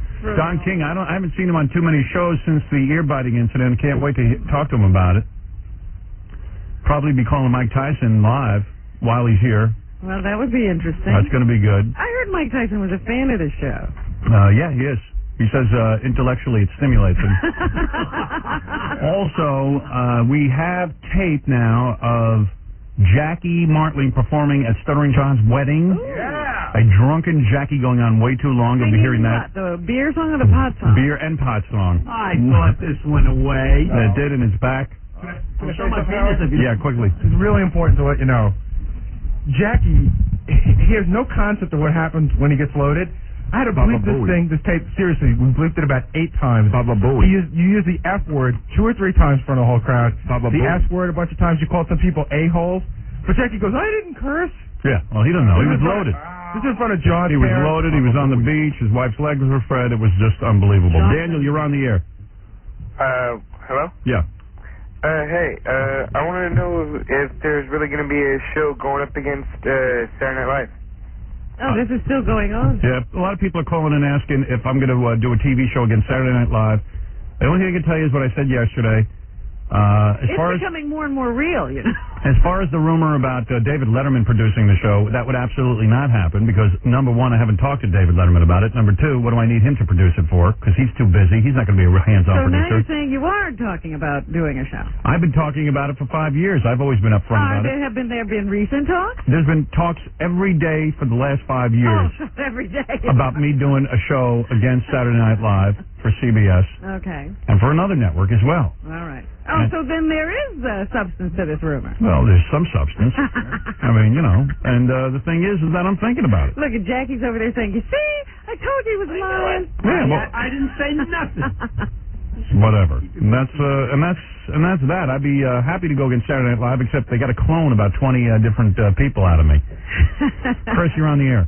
Hey, Howard. I went to a seminar the other night with Marcia Clark, and I asked her about you, and she got all flustered, and she was saying that she thought you were a great radio person, and all of a sudden she said, well, she found you real attractive. She wouldn't mind hopping in the sack with you. Is that what she said? Marcia Clark? Yeah. Yeah. Well, you know, listen, she hopped in the sack with Christopher Darden. I figure I'm as good looking as he is. It seems that anyone who sits next to her. Yeah. It's that distinct. So I would hop in the sack with her, and I'd like to sample some of that. Sure, why not? F. Jackie also. Right. Thank you. Thank you. Can't argue with that. James, you're on the air. I'm on the air. Oh, this isn't James? Hello? Hello. Yeah, what can I do for you? My name's not James. That's okay. Who cares what your name is? My boyfriend's name is James.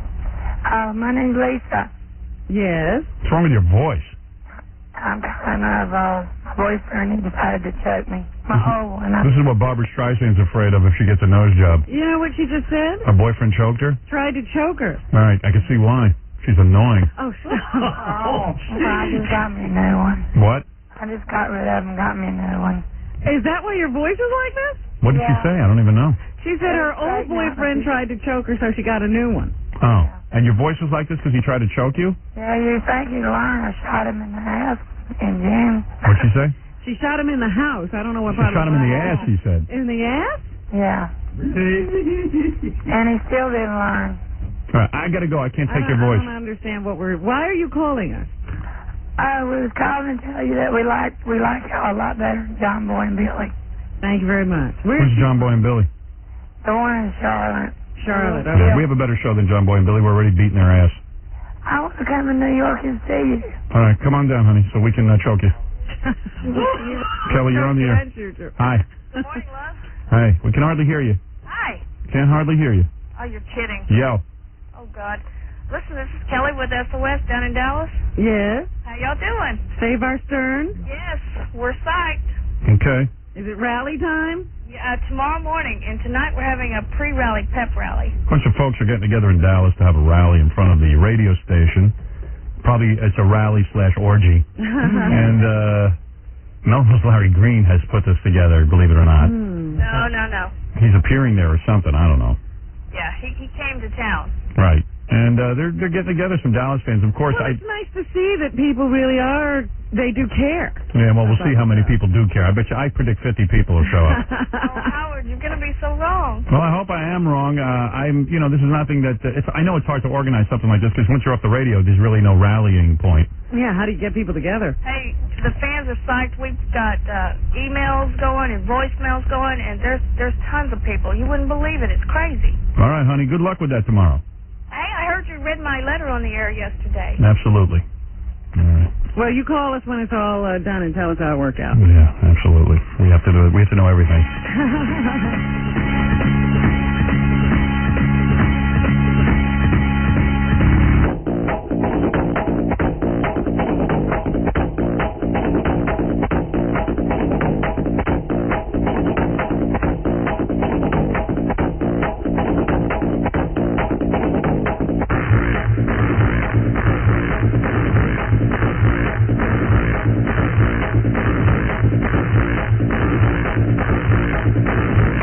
he danced. It's a seventh inning stretch. You know, I was thinking about, it's been a very busy show. I promised a busy show. We still have Al Michaels who's going to call in. He's got a funny story for us. And Don King is coming in. Yeah, Don King's here. Always promoting something.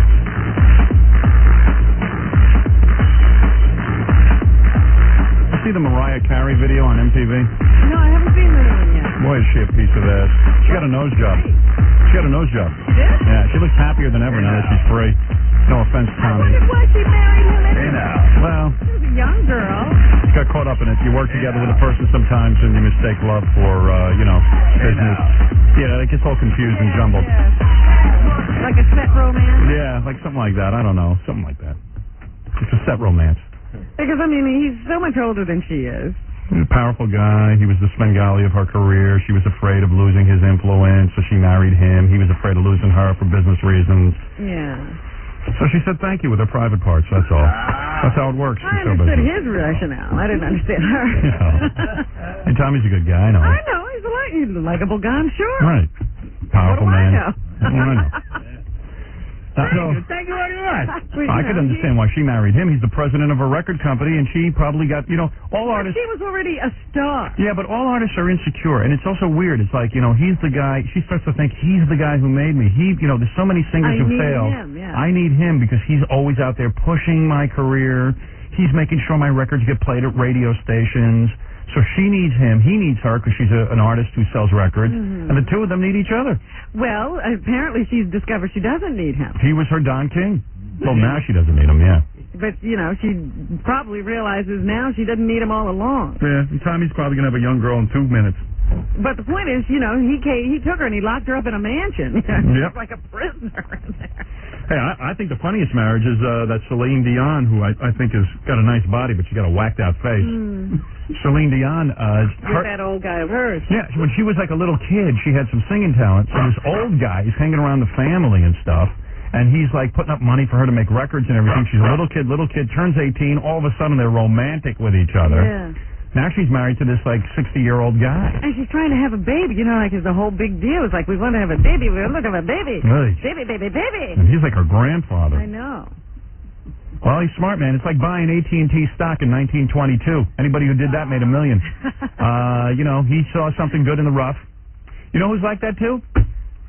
Emilio Estefan, Gloria Estefan's husband. That's true. She was a chubby, fat kid with zits and glasses. Nobody paid attention to her. But he found that she could sing. And he hung around with her, and he helped her. He even let her make records and stuff. He told her to slim down. He got her some exercise and jazzercise classes. But he married her before all of the stuff. That's right. And Mariah Carey, man, she knew without Tommy she was Debbie Gibson. Oh, dear. That's not true. It's true. Dad? No Ask way. Debbie. She'll tell you. All I know is you can sleep with the guy. You don't have to marry him. Oh, come on, no. All right, anyway, Don King is here. I'm anxious to talk to him about what happened at the Tyson fight. I saw Don King on TV that night. I was one of the paying customers. Don King had the nerve to say he didn't see what went on. There was a second fight? I don't know anything about that. Here he comes. He's always a lot of fun. You got to hear what he has to say. He has to show us his penis like Flip Wilson did.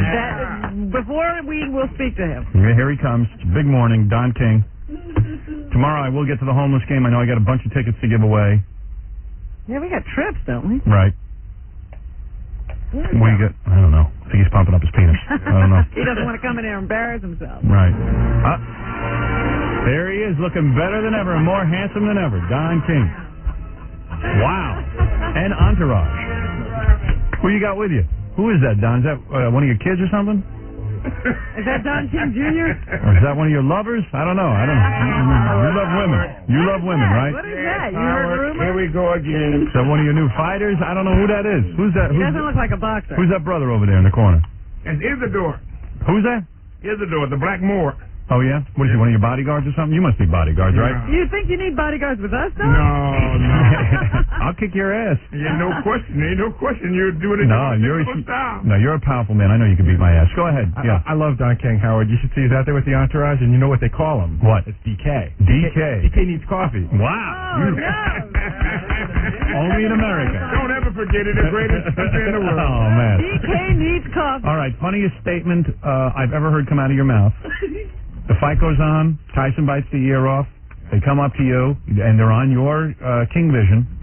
Guy says, Don King, what happened? Shit, I don't know. I didn't see a thing. Come on, that was unbelievable. You know, I said, great witness. Don King is a good friend. You are a good friend to Mike Tyson. I didn't see anything. We don't even know that anything happened. That was beautiful. I have to go back and look at the video. You got bigger balls than Flip Wilson. Yeah, well, I rest my case on that. So let's start off from the outset, Howard. Let's get it straight right now. Go ahead. Talk about the big controversy. Let me make it right from the outset so everybody will know. Go ahead. I came here to talk about Madison Square Garden. Don't be pulling a switcheroo on me, baby. I'll throw you right out of here. Come on, baby. We'll get to that nonsense. Rest as it is. Yeah. To me, Mike Tyson is a great human being. I love him. I stand with him. Yeah. And we're going with the decision of the Las Vegas Commission. So you don't think the fight should have been stopped? I'm not even going to discuss. You better discuss it. No, I'll get Theodora. I got a statement, Howard. Baby, you gonna? I don't care what you got. I'm telling you, man. I'm telling you, man. You ain't take me into that. I'll take you. I'll throw you right. Come on, baby. Get out of there, baby. I love it. Yo, baby. We're gonna have a great fight here in New York. I'm gonna kick your ass right now. Y'all got to come and see the fight in New York, really. No, wait a second. We're gonna get to hold it. Trinidad and Troy Waters, and they're gonna be fighting there. You know, we got I'm gonna bite your goddamn hair off. He's fighting Nene Sanchez. And Robert, I'm just so very proud of Charles Dolan and Dave Checkers for really trying to bring boxing back to wait a second. The Garden. Wait, don't stonewall me. Come on. You're my brother. Never stonewall. You haven't made my statement. I got it clear. You're saying you are a runaway rocket ship. Oh, yes. And you know what, man? I was thinking about the guys over there at Showtime. Yeah. I mean, I know that they're just so excited about coming here in New York. Jay Larkin, Roy Langford, Matt Blank, and Mark Greenberg. Will you, let me ask you. Why couldn't you bring Steve Albert with you? Yeah. Didn't you think it was funny when Steve Albert said to you afterwards that he thought that the biting was a horrible obscenity? Meanwhile, his brother's up on charges for biting somebody. Don't you think that's kind of funny? Well, any of the guys who did that night on television, some of the guys were a little rough with you. They asked you the tough questions that night. Will you fire them from hosting like any future boxing matches, like Steve Albert and some of these other guys who made negative comments about Mike Tyson? Go ahead. No, absolutely not. You will not? I think that... What, are you crazy? Of course you got to fire them. No, Take them up. Take them up, man. Don't let them get away with it. Then everyone will be making negative comments. What's wrong with you? Well, they got to call it as they see it. We're not looking for shields. And, you've identified that. I think the guy asked me out there in one of those little pre-interviews, what do you think of Howard? I said, I think he's wonderful. Right. I said, because he exemplifies true Americana. Let me tell you what I thought of the fight. You know what I mean? I paid for the fight. And I watched it that night. Mm-hmm. I came on the air the next day. I said, this was the greatest fight I ever saw. Well, do you notice that they're going to be playing as everybody screamed about how horrible it was. Right. But I noticed that they're bringing the fight to ABC. Yeah, right? of course they are. Now, let me tell you, you get paid for that too, right? Look at him smile. Oh, yeah. I love being on your program. You do. This is really great because you make me feel so comfortable. It really is great. You can say what you want about Howard, but Howard articulates your fancy. He has the courage. Remember when you and I, do you remember when you and I were at Trump's wedding and we were there with OJ? Yeah. Remember? We were trying to eat you that both guy. were in danger. You didn't know it. That son of a bitch kept interrupting our meal. You remember that? But he was kissing that white woman, Tawny Katane. Remember? Remember? Yeah, you remember. What do you think with OJ? Guilty or innocent? Well, I think America really grew. He doesn't think Mike Tyson bit anybody. That's true. You are unbelievable. Let me ask you something. Is there any rumor that the next fight that Evander Holyfield and Mike Tyson have, you will tie up their arms and let them chomp away on each other? That there is actual talk of that? Let me tell you something. I got this fight. I paid for it. Bought it that night. I will always watch Mike Tyson fight. I don't care if he rapes somebody. I don't care if he eats somebody's head off. Now you have to. I said they should have let the fight go, right? Because who knows what would have happened? Maybe he would have eaten Evander's whole head. So here's the deal. I love Mike Tyson. Yeah. I don't know why you couldn't. Yeah. Oh, Robin. After the fight behind closed doors, did you laugh your ass off or what? You must have been laughing. No, that was not our moment. Really? Let me ask you a question. Lee Harvey Oswald, guilty or innocent? Let's start from there. Establish a ground level. Don King, let me tell you something. I bought this fight. I said on the air the next day, this is the greatest fight I ever saw. It was exciting. Unpredictable. It was going kind of way the same direction. Evander was holding him and this and that. Everything was going on. All of a sudden, Mike starts eating the guy's ear. I said, "This is fantastic." My wife came in. I was screaming and hollering. And she said, "What, you're waking me up?" I said, this is the greatest thing I just saw. She goes, "It's over already?" I said, "I don't care. The guy ate the guy's ear." Well, that was the other funny thing about it. But we're going to have a great show in the Madison Square Garden. We're getting to that. Well, you got to talk about it. All right, we're going to get to that. The garden, man. We're going to get that. But we got to talk about the ear. Have you been well, wait a second. Have you been in touch with Mike since the ear biting? Oh, certainly. Oh, you have. How's he doing? He's doing well. He's doing well. He's doing well. He's doing well. He got to pay $27 million home. That's He's true. A good guy. He's a good guy. Yeah, right. Yes, we're not fighting. But anyway, so let me say this. The other thing that was really funny about, when people would address the press, right away they would talk about Evander's butting. They say, look, he butted Mike Tyson. And then everybody would say, but he bit off his ear. That's right. Well, the headbutt did get Mike upset. Is that correct? I imagine so because that's what everyone says. So, but I'm just talk to Mike. Come on. We haven't discussed that. We're just talking about doing things and helping Mike, to get everything together. Is he going to go to a counselor and maybe get himself, talk to a therapist or something? Or he don't need one? No, he does. He's talking to them. He's working with them. Right, that must be cool. He's very cool. He's really a cool guy. Hey, did you see that HBO movie with the Mike Tyson story and that guy portrayed you? Did you see that? Yes, I did. You didn't like it. You didn't like that one. Well, no, what they do is flattery. Imitation is flattery, but what they're trying to do is to, try to hurt me and do whatever they can because they don't have me over there with them. They're jealous. You know what I mean? So Showtime is now undeniably Don King, and Showtime is number one, the same as you are, Howard. You know what I mean? The other thing we learned about Don King this year, because we got to see the documentary When We Were Kings. Yes. Is that Don King can create something out of nothing. Really? Because he had absolutely no money when he started that fight. Is that true? And was guaranteeing people all kinds of money. Really? Smart. Why not? Delivering is what counts. And you did deliver.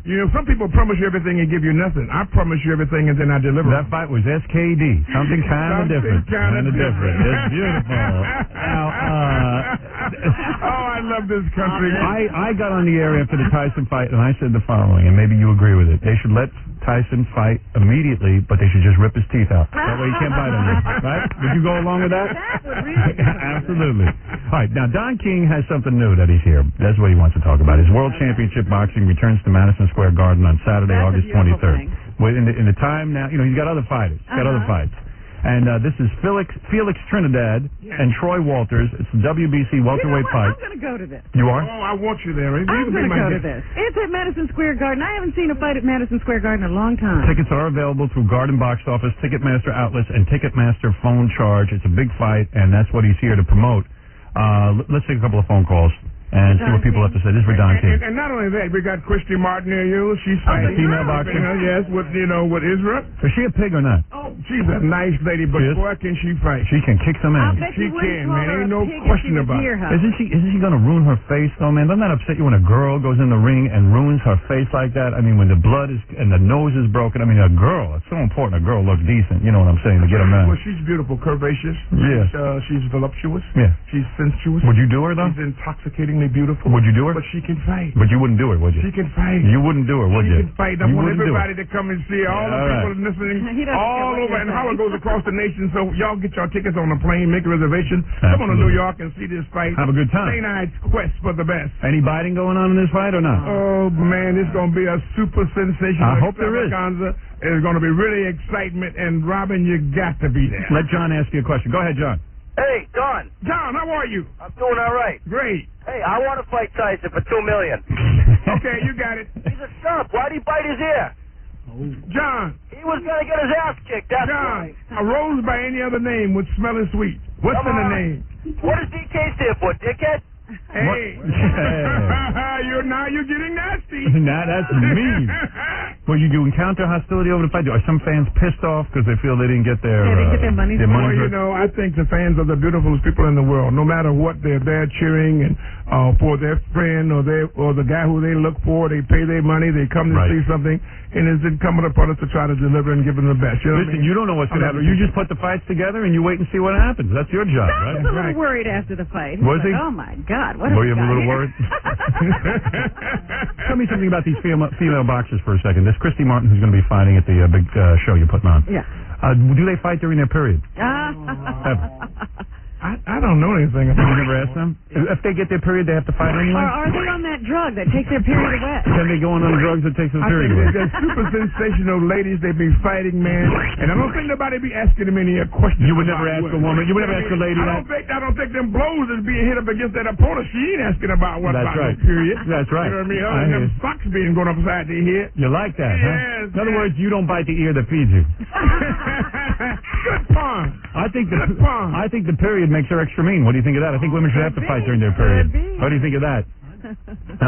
Let's take another call. See if somebody has a question. There's going to be a big boxing match returning Madison Square Garden Saturday, August 23rd. Felix Trinidad, Troy Walters, and also the Broads are going to be fighting. You can get It's your going to tickets be now. a great show. So call in now, quickly.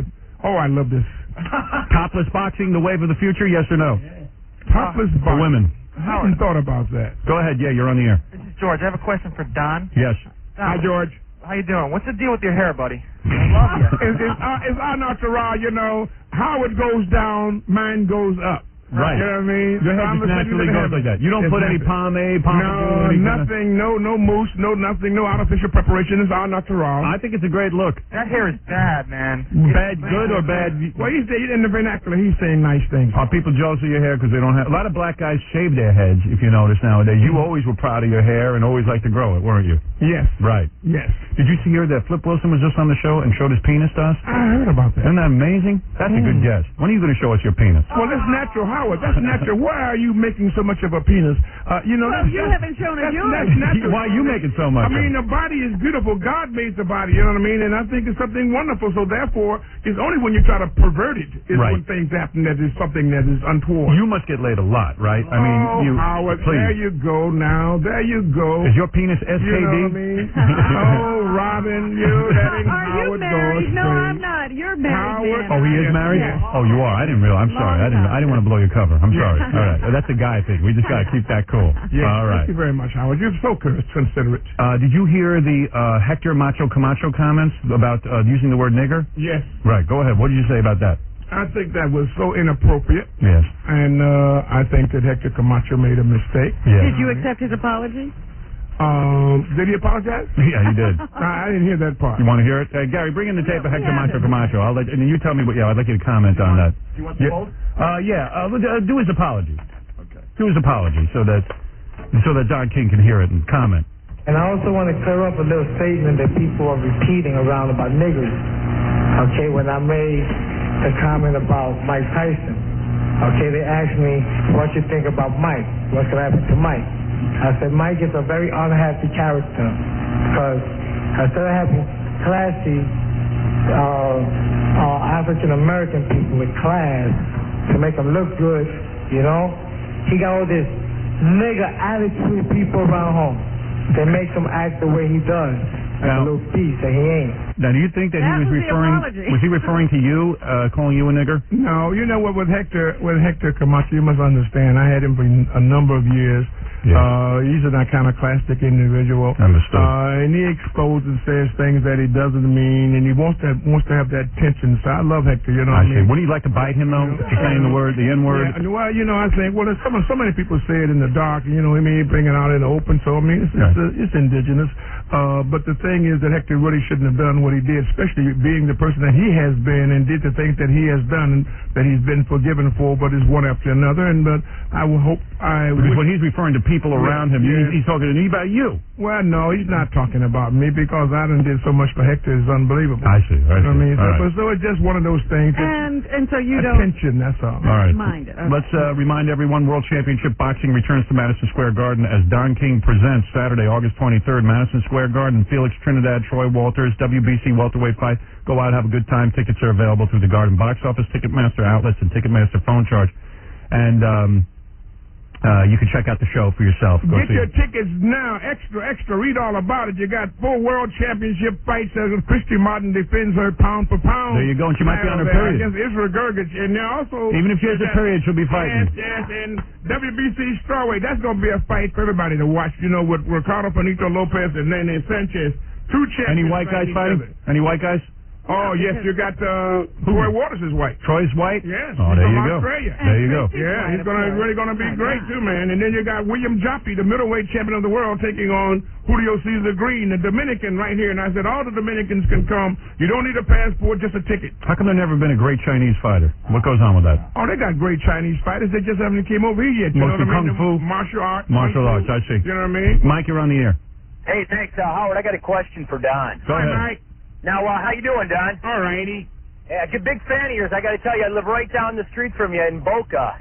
Great. Hey, great, Mike.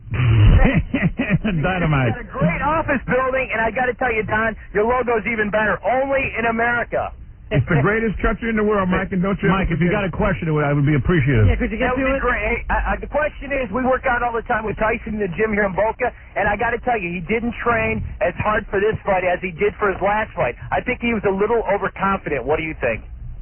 I don't know. I think he was very well fit. He seemed to be in some of the greatest shape of his life, and I think he was going on a really doing fight. The fight was just beginning when he was stopped. Right, I heard when he went to train for this fight, he actually went to the dentist. You know what? I think the problem was Mike had not been fed. Right. Mike was hungry. He's got all them goddamn tigers at his place, and they eat up all the food. You scared when you go over to Tyson's? You scared of the tigers? I mean, seriously, you gotta be frightened out of your mind. Roaming around? Really, what happens? Do you go out of your mind? There's some pretty big cats, you know what I mean? And out here, when I hear those noises, I can't believe you're speechless. Those noises are so familiar. Gawa. It's like a Tarzan set. Who are you scared of more, the tigers or Mike? It really is wild. What is Mike trying to like a whole back to Africa movement or something? We're trying to get jungle animals or something? Get along better with animals. Well, you know, he's a very sensitive human being, and he likes animals. He likes people. You know, he's a great guy, man. Many people don't see the other side of Mike Tyson. Yeah, I wouldn't have said he was sensitive. Exactly. The guy is, boxing and thing, but the guy's a wonderful guy. Any quicksand on that place or anything wild like that? Oh, he's got a wife now, right? Yes. Yeah, he does. And he has a wonderful baby boy. Is his wife beautiful? She PBS? Just had a baby 9 pounds and 10 ounces. I hear you. Yeah. And beautiful. I'll tell you something. That's beautiful. Beautiful. It is. Let's bring Mike in here sometime. Yeah, now what happens? That's a good question, Don. How come every time you get back with Tyson, you got the big fights going on, you never come see me? All of a sudden, you know what I mean? No, I come, but you're so busy in your schedule. You don't let nobody in. Come on. I want to be a regular with you, Howard. That's not right. Howard. That's not right. I want to be a regular, you know what I mean? I hear you. Randy, you're on the line. Get the book, man. Put me down for appointment don't right just there. see me when you got Showtime. these other shows. Showtime. That's what it is when you come in. We got the greatest Showtime network in the world. Matt Blake is our president. Go ahead. A question for Don King. Go ahead. I've been listening, and I can't understand practically a word he's talking about. That don't matter. It really don't. I don't know what you know what it is. You're a white guy. That's your problem, man. We're talking Ebonics. I guess so. I guess here in the Midwest we don't get that. Right. No, you don't. Just keep listening. You'll catch on. Everything will be all right. We'll bring you up to speed shortly. Now, there's a guy on the phone who says he's Don King. Yes? Really? Hello? Yeah, who's on the phone up there? Wow. Now you're telling me the man who's sitting here across from me is an imposter? Oh, you tell you that is the false Don King up there. Wow. The false Don King. Well, let me tell you must get a lot of people who try to do impressions of you. Yes, you do. Do you think this guy's any good at it? Not too good. Not too good. Not too good. How you Don King? What you Listen, Don King, I know you're out there. You're in a tough situation. You can't say anything bad about Mike Tyson because, I mean, let's face it. I have nothing really bad to say about this. No, I'm saying the biting. I'm surprised you won't talk about the biting. I made a statement on it. What was the statement? The statement was that I forget what we would stand by the decision of the Nevada gaming thing. No, not the gaming, the Athletic Commission. Right. And that that Mike Tyson, I stand with him. You know what I mean? And do you think he did the wrong thing? He's a great human being. I think it was inappropriate, and I think it was wrong. Right. Oh, you know what I mean? Oh, okay. There you go. All right. Now, did you say that to him?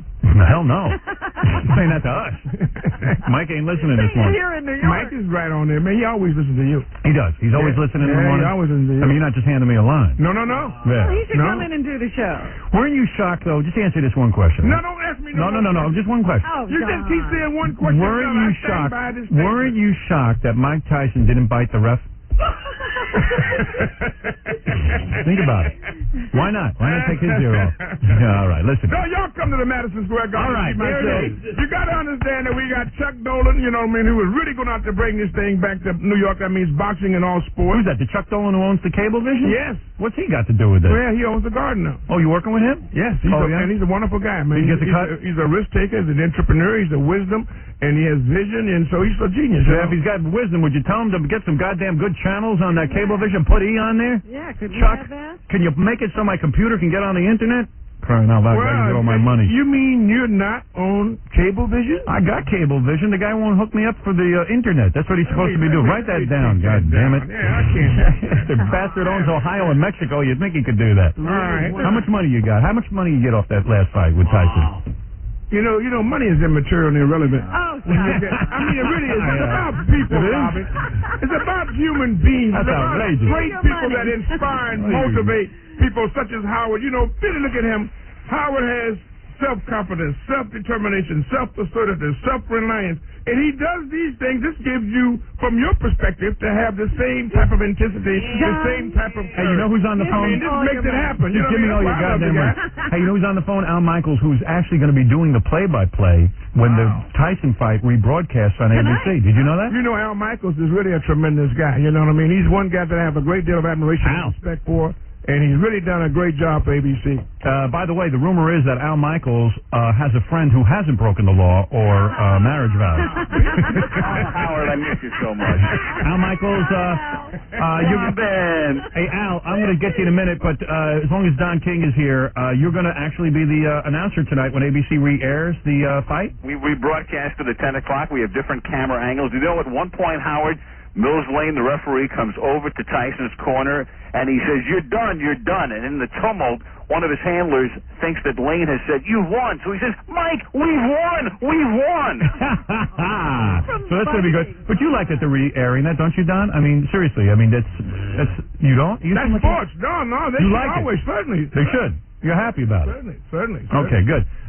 Listen, I want to thank Don King. Al, can you hold on through the commercial? You bet. Okay, Al Michaels is going to be with us. I got a million questions. Okay. Probably 90% of them about Frank Gifford. And he won't answer them? And he won't answer them, but we'll just ask him anyway. How you like that Frank Gifford? He's a player, huh? Frank's a nice guy. Frank really is a nice guy. Why do you think he's straight, Don King? Tell me the truth. Frank is a nice guy. I can't come. You hang with him? Oh, I think he's a wonderful guy. He's been, a hero. He's been one of my heroes for a long time. What do you think happened with the marriage there? Frank's a real wonderful guy. Can I ask a question? Don King wants me to ask you this, Al Michaels. Is it possible tonight on ABC they could show the fight backwards so it looks like Evander's ear is holding up? Do you think there's any truth to that? Only in America. Only in America. Greatest country in the world, Al. Don't you ever forget it. Sure is. Howard, in the words of Don King, I didn't see a thing. Right. Were you shocked that Don said that after the fight? That he didn't see anything? It's the 14th time Don has said that. Why not?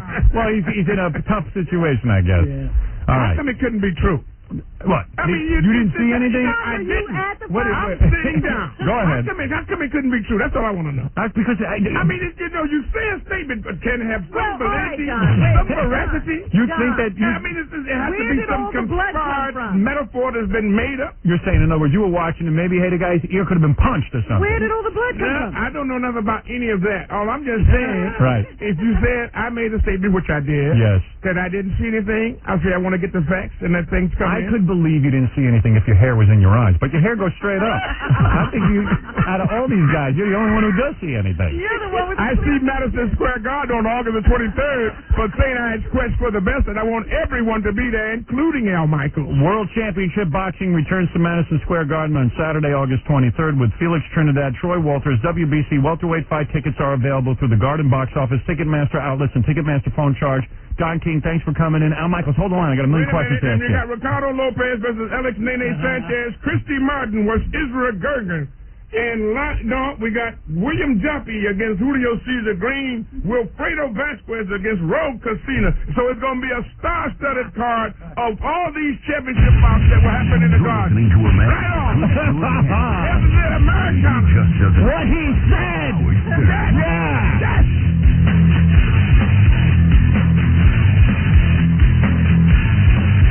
This is Al Michaels. Listen to the only show in radio worth listening to, Howard Stern. Cool, thanks, Al. And Al's on the phone because he's promoting the fact that he'll be the announcer for the ABC rebroadcast of the Tyson-Holyfield fight where Tyson bit off Holyfield's ear. Yeah, I was surprised that they were rebroadcasting that. You know, it's kind of weird. Don King didn't look that happy about it. You know, Al? Are they not in the cut? Well, no, he's in the cut. In fact, I thought we had a contract with Don to do an interview for the show, but he didn't. Apparently, he didn't sign the contract. ABC made a deal with Showtime, and they were supposed to have delivered certain people, but there's no Tyson, there's no Don King. That notwithstanding, it's a pretty good show. We've got, as I say, a lot of camera angles. There are a lot of myths out there. For instance, did you know that both of the bites were delivered with Tyson's mouthpiece in? You talk about... Oh, I didn't know that. Yeah, we heard that the mouthpiece was out and that the other camp had it. No. The mouthpiece is in on the first chop. It comes out, it goes back in. So he chopped him twice with the mouthpiece. Wow. Wow. Yeah, so there's a lot of stuff in the show. It's pretty... And Holyfield will be in here. We'll ask him. What time's that on? It's on at 10 o'clock, 10 Eastern and Pacific. Yeah. It's really good to hear your voice. We haven't seen you guys, I miss you so... I have to tell you a story about... I called Gary yesterday. Yeah, this is a good story. I've heard something about this. Yeah, this got me crazy. So they have me in town, and I've got to do the show, and I've got to go down there in 20 minutes. But so yesterday, I'm on this new show that Barbara Walters is producing called The View. Yeah. So it's on I hear 11 it sucks. o'clock. They get me down there at about 11:15, and I walk into the green room, and I've just been made up, and they're ready to bring Ray Liotta out. Mm-hmm. So I see him across the room. I don't know the guy. I know who he is. Right. I've never met him. And I see him across the room, and he looks a little uptight, and he's a little nervous, and they're primping him. They get ready to go out on the show, on the set. They got to cover up his zits. Yeah, what? I say... Whatever. Right. Ray, I said, hey, just pretend you're on the Howard Stern show. I know he's been on the show. I know you've spoken well of him. And Yeah, we've had him on the phone. I thought he was a fan and all this stuff. He says immediately, he looks at me and he goes, I've never been on the Howard Stern show. No. I said, well, I've heard you on it. He goes, I've never been on the Howard Stern show. It blows me off. Wow. So I'm thinking to myself, one of two things. Either he thinks I'm some schlemiel who just walks into the room and he's going to blow him off. Right. Or he's one of these guys, one of these phonies who, loves the show, and yet if he's surrounded by 7 or 8 people that he thinks doesn't like the show or will not think very well of him if he likes Howard Stern. Maybe it's possible that he blocked it out like, some people who have been molested as children and stuff. It was that bad. Yeah, they block out. Don't you remember when we had Ray Liotta on, we wanted to talk to him about the fact that he was dating a chick who had no use of her legs. Yes. And we wanted to know what positions he put her in. That's right. Yeah, so maybe he blocked it out. Or maybe it was that bad movie he was in at the time. Oh, yeah, right. I was sure it was one of those things where I was sure, he and I would have a little camaraderie going. Yeah, bonding. Maybe he's embarrassed. I don't know. Well, look, the bottom line here is lest anyone think Ray Liotta is a fan, he is a totally farcical wuss when it comes to getting the Love it. show. Hey, so a couple of thoughts on a few things. Marv Albert, first of all, with the chick. You know Marv? Is his career essentially ruined by this scandal? Well, if he's guilty, it's definitely ruined. Yeah, but they're saying that even now that they found his name in that Dominatrix's book. Yeah, as far as I'm concerned, Al, I don't think I could listen to anything Marv was saying while he broadcast the sports. I'd be thinking about his extracurricular activities. Maybe that's why I like it. I don't know. You know what? I'm going to tell you something, Al. I never thought Marv was all that great because he yucks too much. You know what I mean by yucks?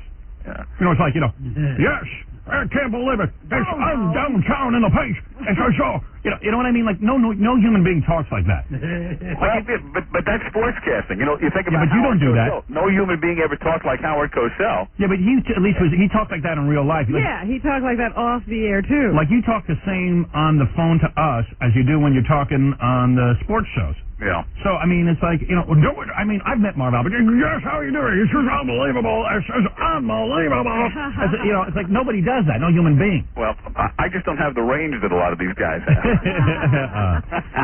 So is it over for him? If he's guilty, it's over. If he's not, I don't think so. Really? They gave him the opportunity, NBC did, to either do the NBA playoffs or not do them. Was your name in that book? It was his choice. Yeah, because he didn't know how many more he'd get to do. Have you ever been to a dominatrix? It's what? Have you ever been to a dominatrix? No. No. All right. Al's name has not shown up in any of the black books yet. Robin, I do not leave the house. All right. Now, obviously, on Monday Night Football, you got to sit next to the gift. Have you seen Frank? Have you been seeing Frank since the Kathy Lee match? We've done 3 games together. All right. So we were in Canton, Ohio, and Mexico City, and then last week we did the game in Pittsburgh, and next Monday we're in San Francisco. So when you see Frank, do you ever say, gee, I'm sorry about your troubles, or you just don't even talk about it? Oh, yeah. I've said to him, sorry that you have to go through all this. Sorry you got caught. Well, you got to admit that chick he was with had nice cans. I'll tell you that. I see she's coming out in Playboy with a spread. She looked pretty good. I could understand why he's straight. I think Kathy Lee probably sucks in bed. Oh. I would guess. Did he say anything as to why? Did he give you any nothing, insight? I know nothing. So it's got to be uncomfortable. Have you seen Kathy Lee since? No, I haven't. Yeah, you haven't. The man. wives and you haven't gotten together? No. We all live in different. I'm in L.A. and right. But there have been times that you've all gotten together socially. Oh, in the past, of course. Right, but not since then. No, not since then. Did you talk about Susan Johnson's breasts? No, we did not. No, we talked about the Carolina Panthers 3-4 defense. I see. So you guys just pretty much stick to sports. Absolutely. Yeah, but I mean, come on. You know what it is? It's great to talk about chicks with the guys, but I guess it's just a little sensitive. That's a little off limits right now. Now, you are one of the people that I always say that probably thought O.J. was innocent way too long. I mean, you really wanted to stick with that. I mean, you were good friends with O.J. Are you still friends with him? I haven't seen him in a year. Oh, okay. Thank God. Yeah. I was going to say, I mean, do you think that's O.J.'s piano or is it Fred Goldman? Who are you going with on that one? I say it's Fred Goldman. It's not Perlman's. I don't know who. So is O.J. you think mad? Because you got to dump O.J. You can, right? I mean, I don't see him anymore. I mean, very few of the people that were with him through this whole thing are still around on a regular basis. And what do you mean? What do you think that means? Now, do you think he's guilty? That means he's playing more golf than Tom Chiusano right now. Do you think O.J. is guilty? Well, let's put it this way. I mean, I'm not blind to the evidence. Wow, that takes a lot for you. Turn around. Turn around. So you won't play golf with the man or anything? I don't. Not at Bel Air or Riviera. I know that. Right.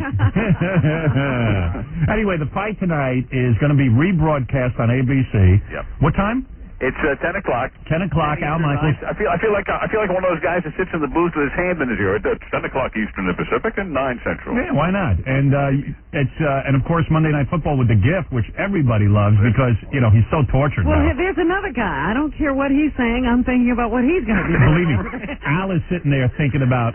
Let's talk about what happened with you and that broad in the hotel. Never mind the Panthers. Robin, when you hear me, what do you think about? Do you think about that guy calling from across the street at O.J.'s house? Yeah, of course. Guys, are you aware of the fact that the guy who let that call through is now at CNN? Rick Kaplan. Really? Yeah, that night, remember when the call gets through, and obviously we all remember this. Yes. But the guy who was screening and let that call through is now out of ABC, and he's the president of CNN News. See, he got promoted upwards. Yeah. Right. That call helped him.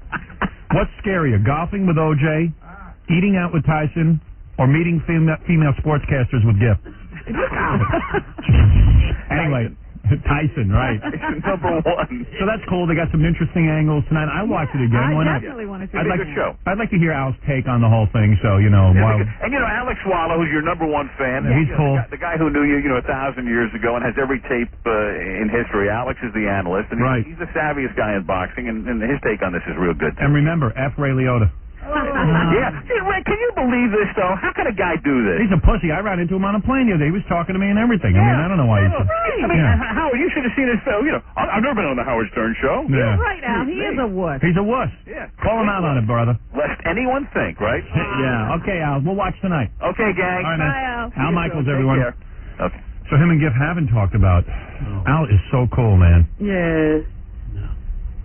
He is so cool. And finally, he's dumping O.J. And he's always right in the center of everything. Yeah. And the reason he can be there is he won't say anything. Yeah, he's a good friend. Because, even when O.J. first killed Nicole and he was in prison for a while, Al would go visit him. Al visited him in the prison. And then we'd say, hey, Al, what are you guys talking about? You and Rosie Greer, what are you doing? Knitting with O.J.? Talking about broads? What? Yeah. I can't talk about it. He's a good guy. Yeah. Hey, for me, on Monday Night Football, and I should have told this to Al, but I know he's still listening, so he's listening and getting the message. Yeah. Monday Night Football, leave the mic open during the commercials. I'd love to hear that. You're not talking girl. Yeah. Oh, that's great. We're going to tell you everything that's going on right after these words.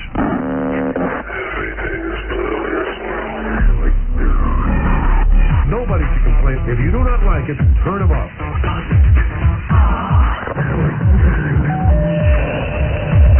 The media loves Howard Stern. Who am I talking to? Robin. Robin? Robin and Howard. And if you watched the show, you would have known who Robin is.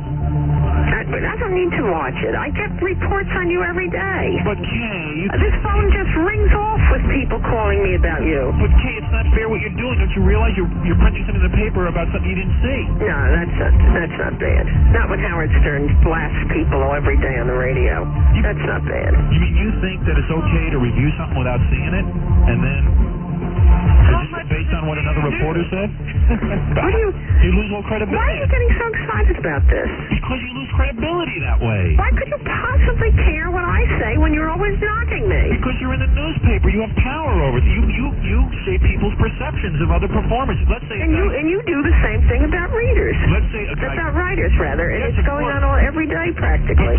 We read your column, what we're doing. We base it on what we read. You should at least watch the TV show before you pass judgment on it. I had to only see the title, and then no, I wouldn't like to. You're saying you don't have to pay for something. If you don't want to go to it, you don't have to pay for it. I just have to see that title and know what you do, and I wouldn't want to see it. Hey, Kay, get lost. Just a friendly message from your friends at the Howard Stern Show. Where is she now? Where is she now?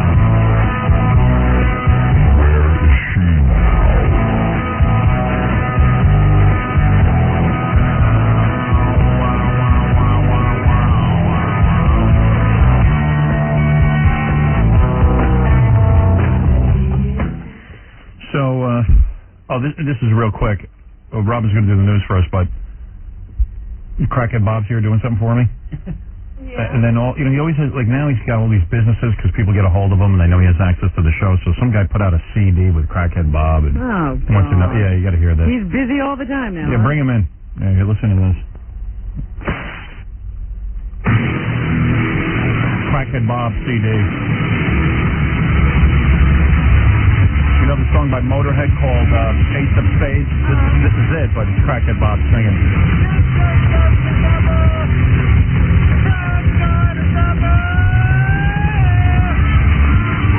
There he is, rock star.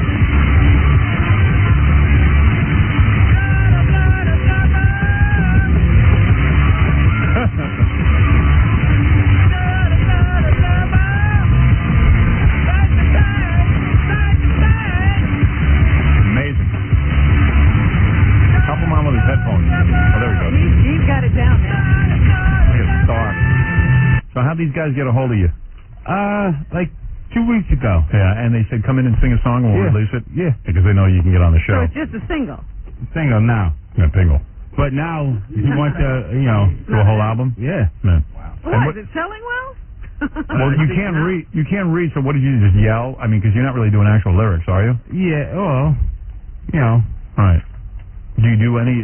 What are you saying there? I can't even understand it. What are you saying? I'm serious. Ace of Spades? Ace of Spades. Is that what you're saying? That was Ace of Spades? Yeah. What are you saying that over and over and over again? Yeah.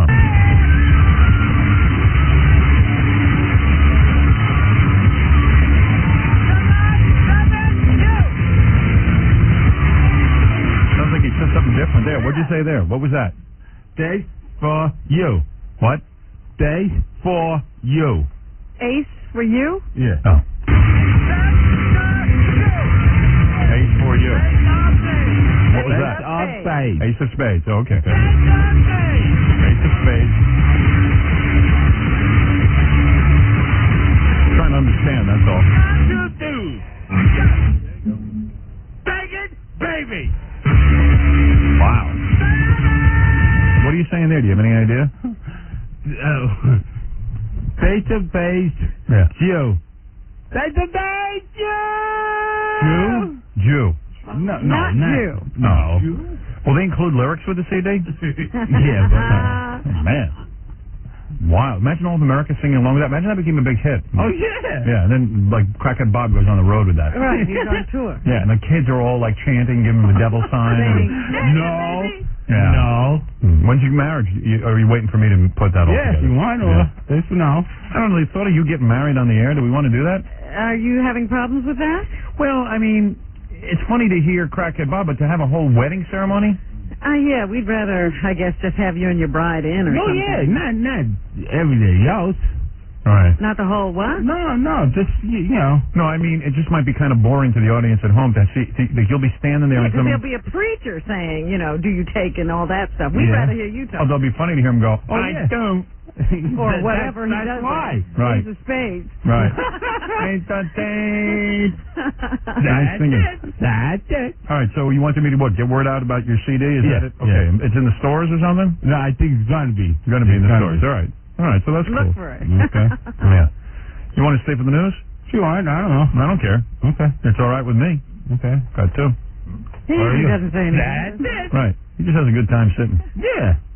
You still with that girl? Yeah? Yep. Everything's fine? Yep. Everything's working? Talking? You don't need a pump? No. But, he once admitted to me that he can't always get an erection. Uh-huh. And then after he admitted it, then all of a sudden he came in and he says, now he can. Right. I think sometimes you can't. Oh, no. I can. Yeah? I can. Because we said you were gay. Come on now. Yeah, we're just kidding. And what happened? You got into a fight in Cleveland? Yeah. What's with you, man? What? You're a Well, it star. sounded like he was saving the table. Like a sort of Frankenstein kind of thing. Some guy sat in his chair. He made an appearance in Cleveland. Some guy sat in his chair and you beat him up? I was in the bathroom, and then when I returned, it was right there, my chair. Your chair, right. And before What'd you do in the bathroom, number 1 or 2? Just one. One? Okay. Okay. Just one. Yeah. Okay. So you came back. Yeah, and it was sitting out right there. Right. I want my chair back. Right. And before that, he, not me, but he was, Ben was. Right. You got him? No. The guy was giving people at the table a hard time. Oh. Thank you. Okay. Thank you very much. Yeah. So then, I want my sack back, and he didn't. So, one more. It's like a caveman. Get up, man. You know what he did? Yeah, he picked the guy up out of the chair with his one good arm and threw him into a wall. Threw him across the roof. Right. Well, one minute. First, I did, and it was that. And then I heard. It's a momentum. He doesn't know his own strength. That's the alley-oop. That was it. It's pretty bad when you get beat up by a retard. The guy with one arm, Right. That's it, baby. Don't, not me. Right, you're a pretty good fighter, right? Yeah. Yeah. And then the guy was just being a wise ass. Yeah, it was. Imagine Bob's record takes off. He can buy an estate and have a saber-toothed tiger. And it'd be great. All right, let's do the news. Crackhead Bob visiting his new album out, Ace of Spades, performed by the Brain Junkies, featuring special guest George Crackhead Bob Harvey. Wow. You got a lot of names. Yeah, that's it. He can't even say his own name. Say George Crackhead Bob Harvey. George Harvey. That's Ed Bob. Right. All right. Yes or no? No. Close. But no cigar. No. Go ahead. We wanted George Crackhead Bob Harvey. Bob, that's Ed Bob Harvey.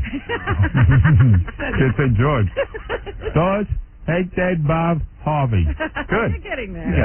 That's it. All right. That's unbelievable. I can't, maybe we should do the wedding. I don't know. It'll be like, repeat after me, okay? Okay. I, Bob. I, Bob. Do take this bride. But wouldn't he have to be George because he have to do his real name? I, George. I, George. Do take this bride, or broad. I do take this broad. One minute. All right. I, George.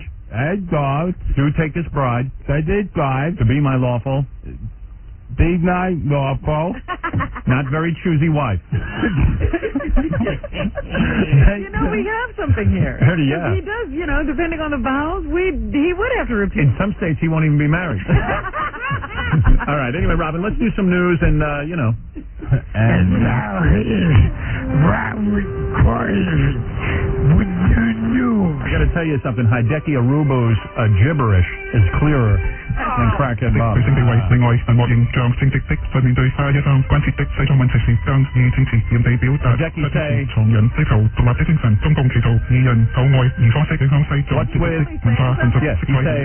what's with the marbles in Crackhead Bob's mouth?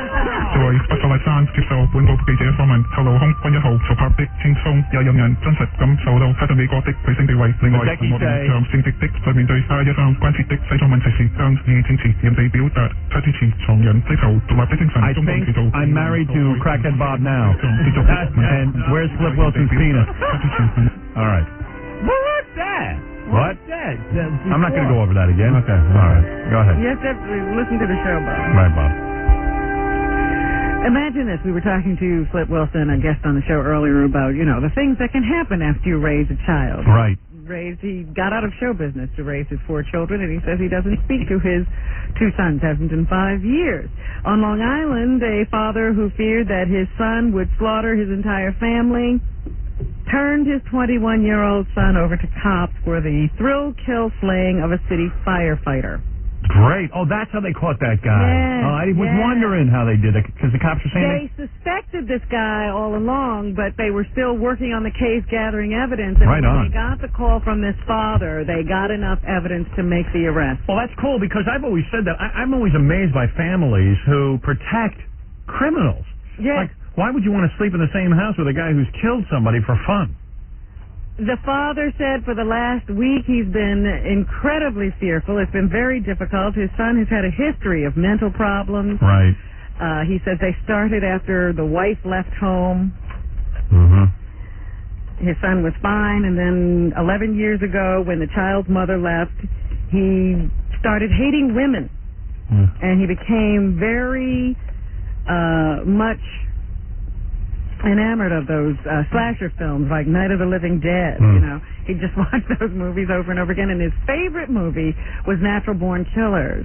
That's his favorite movie? Oliver Stone film, which is very difficult to watch and will drive anyone crazy. Yeah. You watch that over and over again, you're bound to. I thought Private Parts was his favorite movie.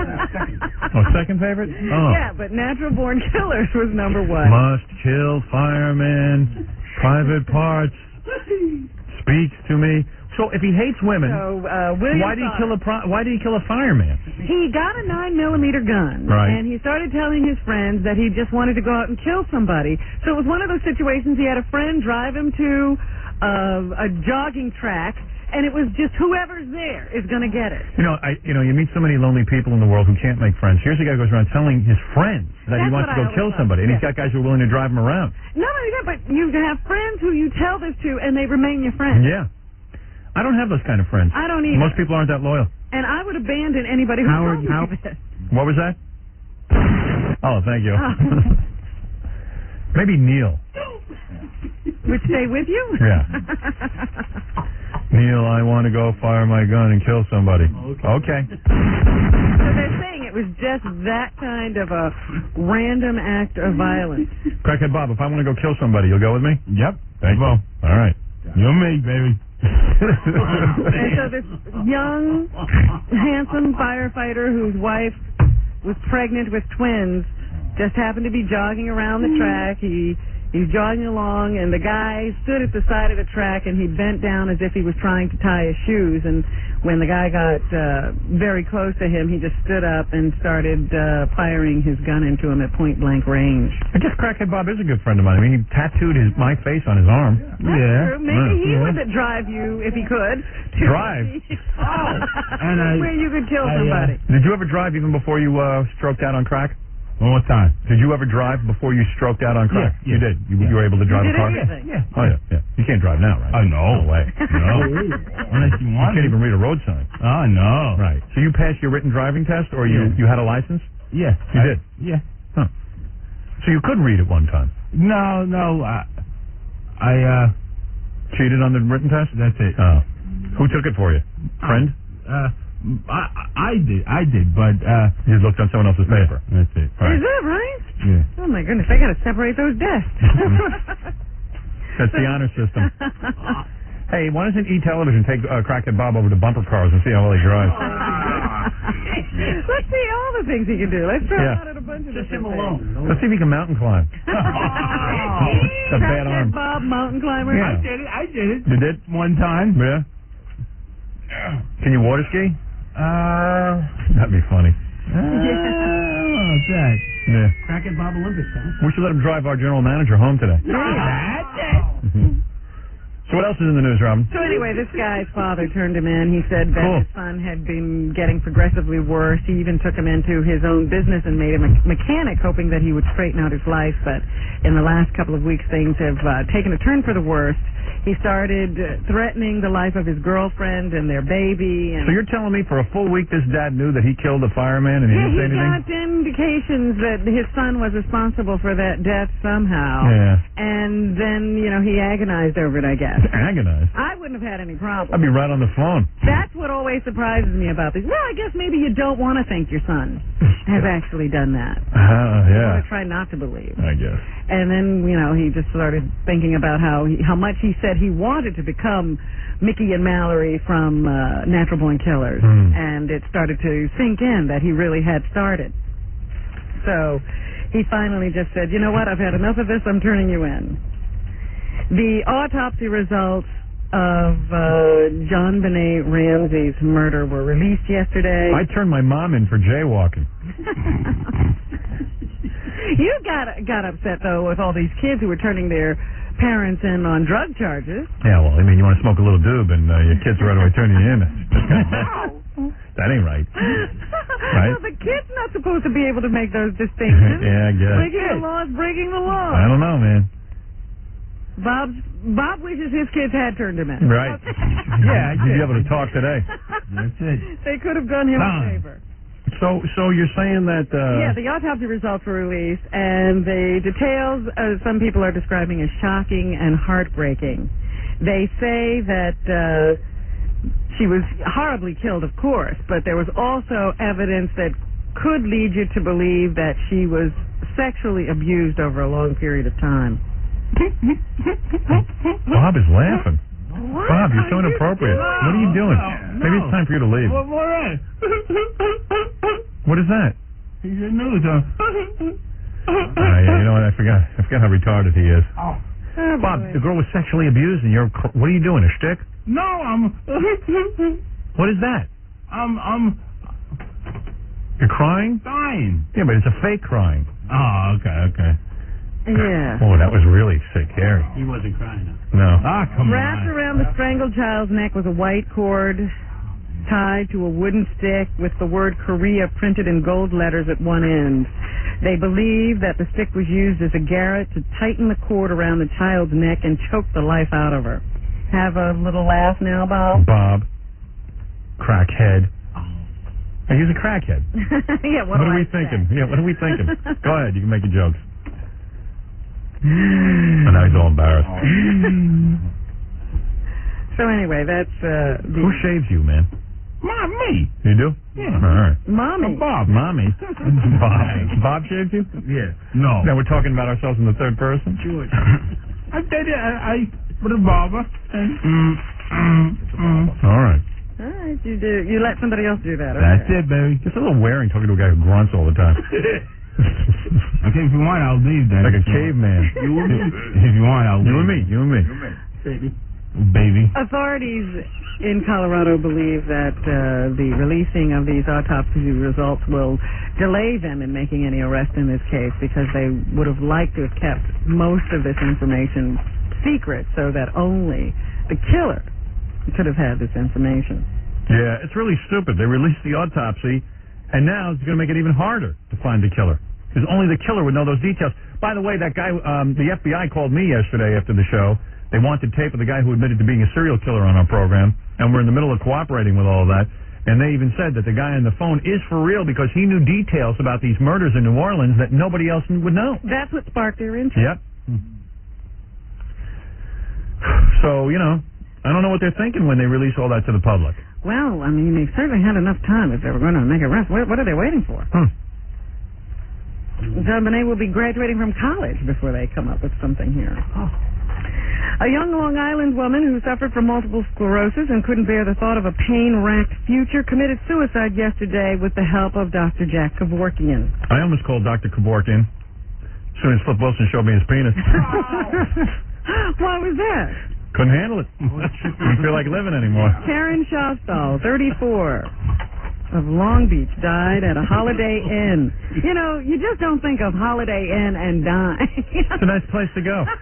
Wouldn't you want to see a Holiday Inn room as your last vision before you entered the great beyond? I don't know. Yeah. She left behind a note explaining the decision to end her life. She said she'd had a pretty good life, not many regrets, And looking ahead, she just saw a lot of bad stuff. She'd be bedridden, diapered. She just didn't want to go out that way, I suppose. I hear the TV set was on the E! channel. As she checked out. She was diagnosed with MS 3 years ago, and the disease progressed at a terrible rate. MS, isn't that what Crackhead Bob has? No. Come on. Sound like it. Come on. She had started to openly discuss the possibility of committing suicide in the last couple of years, so I guess she somehow got a hold of Dr. Jack Kevorkian, and he helped her out. MS, man. You know who has MS? Mickey Mouse. Funicello. Yeah, Mickey Mouse chick. Mickey Mouse. Mickey Mouse Club chick. And that's Funicello. I understand that she's not doing well. Really? Yeah, that it's progressed at a terrible rate for her, too. Hello, Dr. Kevorkian? It's me, Annette. How you doing? What's happening? You think she's going to check out? I don't know. I'm about as funny as Crackhead Bob right now. Oh. You're bringing the room to a halt, too? Yeah. Between me and you, Bob, it's really poor taste, the show today. Wait a minute. M-I-C. See you soon, Dr. Kevorkian. K-E-Y. Why? Because I got MS. Riddled with disease. Yeah. She's real cute, man. I used to actually do myself to her. Oh. When she was, when I was older. I used to kiss her on the TV screen. Really? Oh, man. I didn't say I was kissing Bobby. I was kissing Annette. Voice came on. Sometimes they would switch real quick, though, in the middle of that kiss, right? Yeah, I'd open my eyes and... Hey, how much you want to bet that Bob can't say Kevorkian? Anybody want to take some money on this? You're on your own, babe. I mean, you say Kevorkian. Dardian. What? No. Dardian. Dardian? Yeah, there. One day we should have him do the news.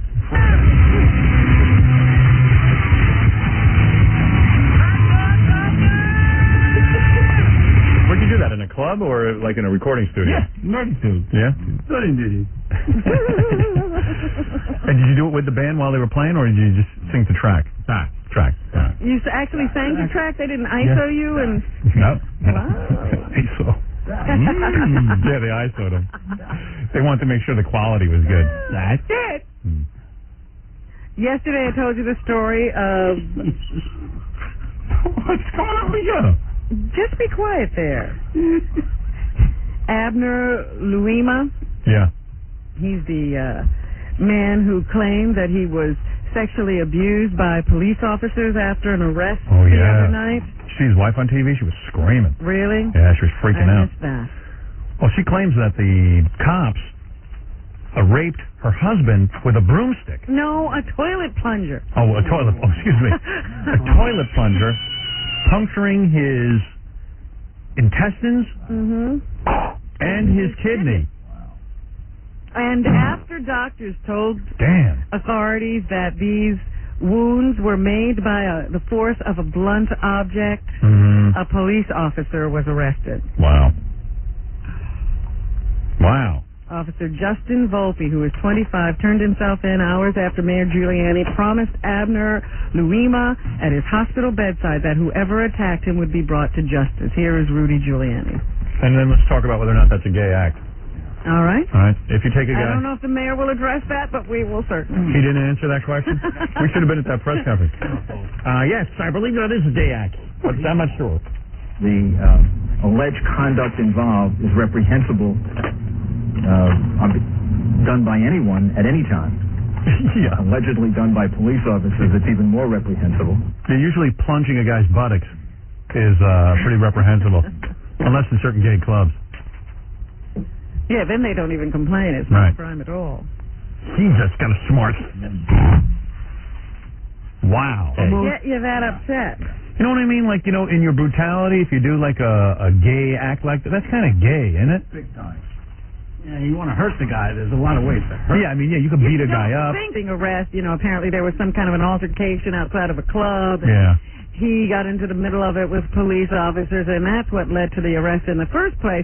But that would have been like the Rodney King guys, taking their nightsticks to another area. Yeah. On Rodney King, they were trying to subdue a guy who was resisting arrest. Yeah, like the Rodney King cops weren't gay. They just beat the guy because he's a pain in the ass. And that seems to make sense. It's weird when you get a guy alone. Beat somebody. If you get a guy alone, and all of a sudden your first thought is to pull his pants down, get him naked, and put a plunger in his butt. Well, it's worse than that because it's not even in the heat of the moment. Right. If you're in a fit of anger, you just They had time to think about put it. the guy in the patrol car, driven him to the station house. Yeah. You take him out of the patrol car, then you drag him to the bathroom. Yeah, it's gay. That's gay. Okay? To answer the question, that's gay. Okay. All right? You should not, when you want to kick some guy's ass, that's one thing. Like Bob kicked some guy's ass. He didn't pull his pants down and start massaging his prostate. And there's also that bathroom thing. You know, a lot of gays go to rest stops and are in bathrooms, and, you know, everything happens in the bathroom. No, that's kind of gay, man. Yeah. Not hip to that. But they also say that a couple of supervisors could be in trouble because they stood by and just let this happen. And a partner could be in trouble because nobody tried to stop this guy either. Yeah, that's weird. Bob's turned on. Anything else? I don't know. I mean, I'm just bothered by this whole story. So anyway, Really? there's been one arrest. There could be more. Crackhead Bob isn't bothered by it. No, Nope. he just wants to moan and groan over Into the microphone, like an ape. They're doing the news with a jungle animal. Yeah, like a caveman. He's supposed to figure out what's on his mind. Big blotchy tattoos all over Ah, come on. There's nothing better to me than scandal. I don't know why it is. Why, you got a scandal there for us? Yeah, Stone Face former deputy mayor. Yeah. Joined by his wife yesterday. Oh, yeah, I he saw appeared that. in court to face charges that he offered a cop posing as a hooker $15 for a sex act. But John Michaels is friends with him. But he won't say anything. Yeah, that's always cool, those pictures of the wife who sticks by the guy who went to the hooker. I know, she always looks like, you know, she's been dragged down the Shell-shocked. road. Yeah. It's always cool. Behind the car when she came to court. Some guy who screws a hooker, he gets caught, he says public official, and the wife has to appear with him. Yeah, they always, and they are touching them. Yeah. I mean, why? Hey, the Why guy are needs, you doing some women understand that a guy needs to roam a bit. But don't publicly humiliate them. Hey, what are you going to do? He got caught. He didn't mean to get caught. He didn't know it was an undercover cop posing as a hooker. That is the lowest goddamn thing. It wasn't like a $500. It was a $500. No, it was a $15 little oral sex situation. And then the girl goes, "You think you're going to get some?" And then she goes, "Guess what? I'm a cop."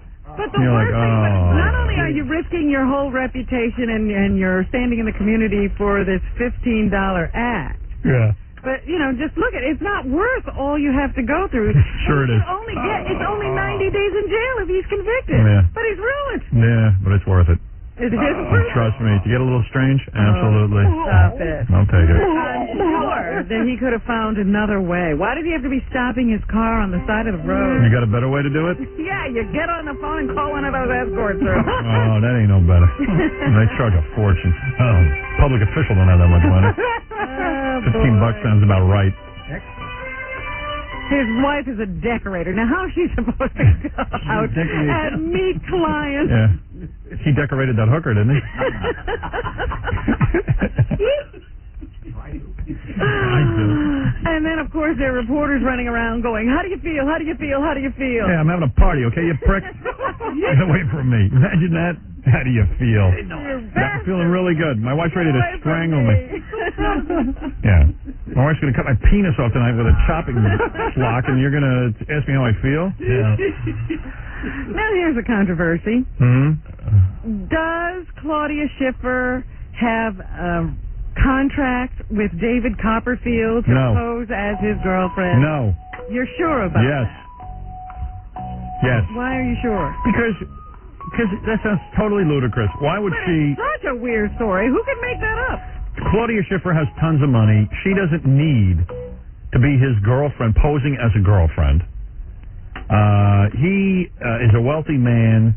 If he was in fact gay, which is what that is implying, what does he care at this point to be in the closet? I mean, literally, he's You not... don't know who his family is. You don't know Whatever. what a man... Why would you go to Claudia... How could he go to Claudia Schiffer and propose that to a wealthy woman and not be completely ashamed, and she would go, "Get out of here. I have my life to live. I'm not going to go through this sham." Maybe he knows something about her. No, it's absurd. There isn't enough money in the world to get a woman to be with that nerd. Two European publications carried reports of a contract between the supermodel and the magician that paid her for posing as his girlfriend. Yeah, can you imagine a written contract? Like, he's going to go up to a lawyer now and involve him in this. Let's Xerox. Yeah. According to the supposed contract, Schiffer agreed to maintain an image to the public which was consistent as a girlfriend, fiance, and confidant to Mr. David Copperfield. You know what? For that, she was to receive $250,000 per year plus reasonable travel expenses. I don't buy it. That sounds absurd. Now, they have seen the contracts. They Yeah. do not say that they are verified. That's okay with me. Hey, you know, I just don't think that Claudia Schiffer would do that. Not with her career. Know her. Not with her career. No way. No way. I don't know. She's a wealthy woman. Very strange. I believe anything at this point. I don't believe that. I'd sooner believe that a guy would keep smoking crack after he had one stroke. And, you know, that's it, but that's so. That's so. And that has happened. Yesterday, I told you this off the air. There's a new law down in Louisiana. Carjackers, beware. Yep. If you attempt to take someone's car by force in Louisiana, they have the right to use deadly force. That's so cool. Here is State Representative Jacqueline Clarkson. Yeah, I think that's a cool law. Yeah. It's not just for guns. I mean, if they want to try stabbing them with a knife, or if they want to try hitting them over the head with their high heel, or anything else you can think of, they are not going to be held, criminally liable for having assaulted or killed If a guy breaks into your car, you have every right to kill him. That's right. You can do anything you want, essentially, to them. Like she said, if all you've got is the heel of your shoe, poke his eye out. Which is so weird. You have every right, and nothing will happen. Robin did a case earlier that said, I don't know if you remember this in the newspaper, but a guy set up his alarm system in his house to electrocute the intruders. It was a tavern. Yeah, and now he's being sued for doing that because he electrocuted. He could be charged criminally. Yeah, that's unbelievable. Now, I told you that I think most white people are in favor of that law. Of these laws. Well, in Louisiana, it was very funny. The vote in one of the houses of the state legislature was 133-1. There was absolutely no opposition. I wonder who the one was. I went out on the street. I asked black people and white people what they thought of a law that would allow you to electrocute people who intruded into your home. Okay. All right, what do you want to hear from first, black people or white people? Let's hear the white. Okay, this is not doctored in any way. I swear to you. We just went and asked people questions. I don't know how this is going to turn out. Okay, take a guess. What do you think is going to happen? How about, do you think that every white person is going to say, I'm for it? And do you think every black person Are you going to tell me it's that cut and dry? Let's find out together right now. Okay, we went up to white people and said, is it okay to electrocute someone coming into your home? All right. Do you think it's okay to put an alarm system in homes and businesses that would electrocute the invader? Yes. White guy. Yes. These are all white. Why? I don't have any sympathy for somebody invading a home or a business. Yes. Right. Okay, why, sir? I think if he's messing around in your house, he deserves to get shocked. Yeah, fine. You do? Why is that? Because an invader shouldn't, be in your home. All of these people know they're never going to rob someone's house or business, so therefore they are not going to worry about it. Yeah, sure. Put an alarm system that electrocutes people. Absolutely. You think so? Yeah. Okay, why is that? Well, who wants a burglar or an invader? No. Yes. Okay, why? Because if they're trying to rob your house, then they should have a punishment. Sure. You think so? Okay, why? Because anybody that invades your privacy has no rights. And whatever happens to them, I could care less. Okay? All right, that was all the white people. That's how white people see the issue. 100% yes. That's how white people see the issue. I'm a white guy. I happen to see the issue the same way. All right, we went to the black community. We said, what do you think of this? Do you think it's okay to put an alarm system in that would electrocute or kill the invader of a home or business? I don't think I would go to that extreme. No, sir? Why not? Well, because he's not really jeopardizing his one life, so to speak. I wouldn't want to go as far as electrocuting somebody just because they wanted to break in. No, I think that's being too harsh. You think so? Why is that? Because it would severely hurt invader. I mean, and it's alarming. I think if I'd be dead. Alarming is good enough. Put a electric what? Electric cuter, you said, or to kill the burglar? It would electrocute the burglar upon entrance into the home. No. Why not? Because the person will be killed, you know. It's to put a burglar alarm, not an electrocutor, you know, a burglar alarm. So it'll go off for the police to come there to catch him. But it's not right to put an electrocutor in there to kill the burglar. No, leave it alone. No? Okay, why is that? Because anything has to do with electricity, because something might go off. It might go off? And what's the danger of that? It might go off, mate. I don't know. No, it might, the way this world's going, this world is slowly going away. Bye. It certainly is. So there you are. It's an issue that divides black and white people. I see. Howard, I think you should be able to kill someone intruding into your home. Well, you're an Indian. I'm an Indian. That's right.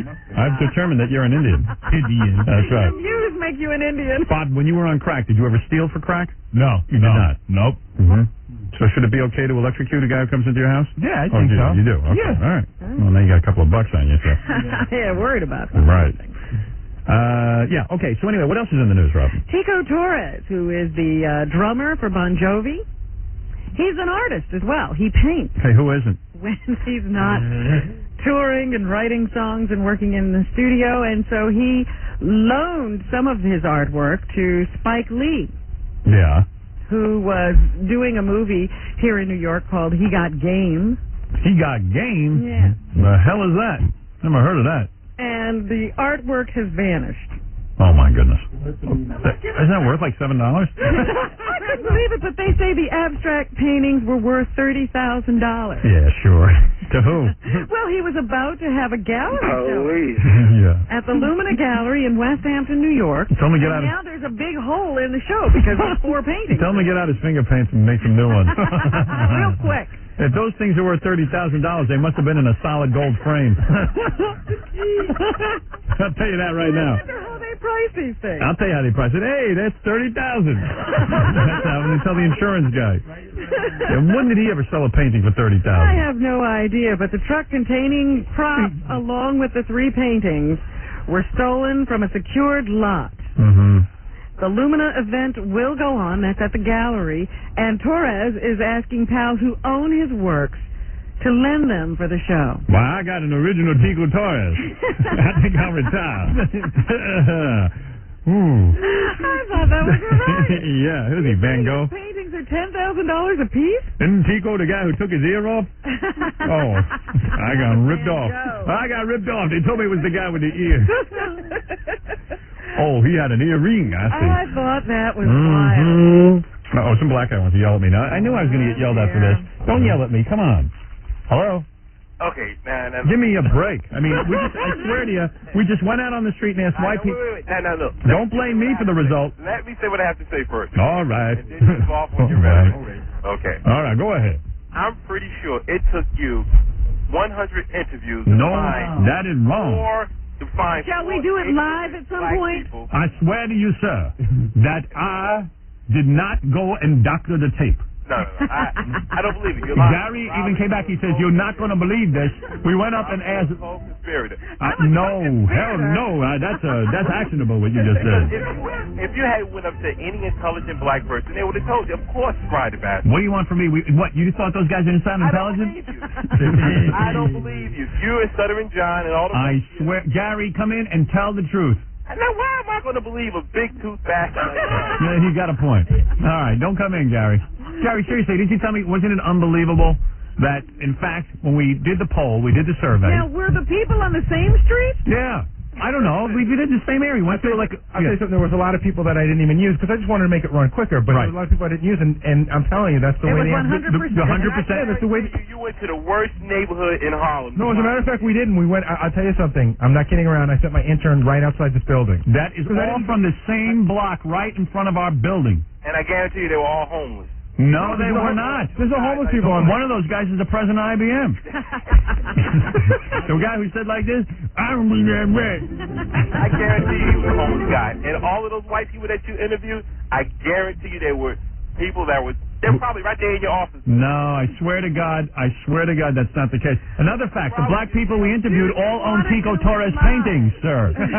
They all own Pico Torres paintings. Why don't you ask me? I'm a black person. Okay, we're asking you. All right, let's ask you. I volunteered my opinion. Right. Are you going to ask me? Go ahead. Go ahead. Okay, I feel as though anybody that comes in your house should be fried and or shot. Well, there you go. You're in the minority. Right. Don't take No, that I'm not in personally. the minority. And I know that for a fact. And you're not black. Why don't you go out and do your own survey? Kevin, you're on the air. Hello, Howard. Yeah. Hey, what's the matter with you? What's up with you? You go out there and you interview these white folks. Go ahead. And then you go out and you pick up a bunch of bums and crackheads on the street. Holy mackerel. And you ask them the same question because they might be afraid of something. Sir, all I can tell you is we stood in front of this building, which is not a white neighborhood or a black neighborhood. It's a business district. There are white people, black people, Indian people, all kind of people. We went up to white people. We went up to black people. We asked them the same exact question in the same way from the same interviewer, and those are the responses we got. In fact, we got more, but they all indicate the same thing. Now, me personally, I believe in capital punishment and all that. If you break into somebody's house, I have no problem with that. All right. So what do you want from me? Look, dude, Why weren't you walking yesterday? yeah, draw your own conclusions. I'm just playing you stuff. Okay, well, you know what? F Jackie. Right. Wait a minute. Looky here. We did not screw with the evidence. That's all I'm going to say. And let me tell you something. All that evidence was indigenous to this area. But that's interesting to know that it was right from in front of this building. Mm-hmm. People could jump to some conclusion about where you drew your data, but there you have it. It was all scientific. For goodness sake. All above board. McKelty Williamson? Mm-hmm. Who is he? That would be the man we asked about the electrocution. And the man, I believe, was telling the truth. Yes. McKelty Williamson is the man who played Bubba in Forrest Gump. Oh, yeah, he's good. He's a very good actor, and he says he couldn't get a job after Forrest Gump.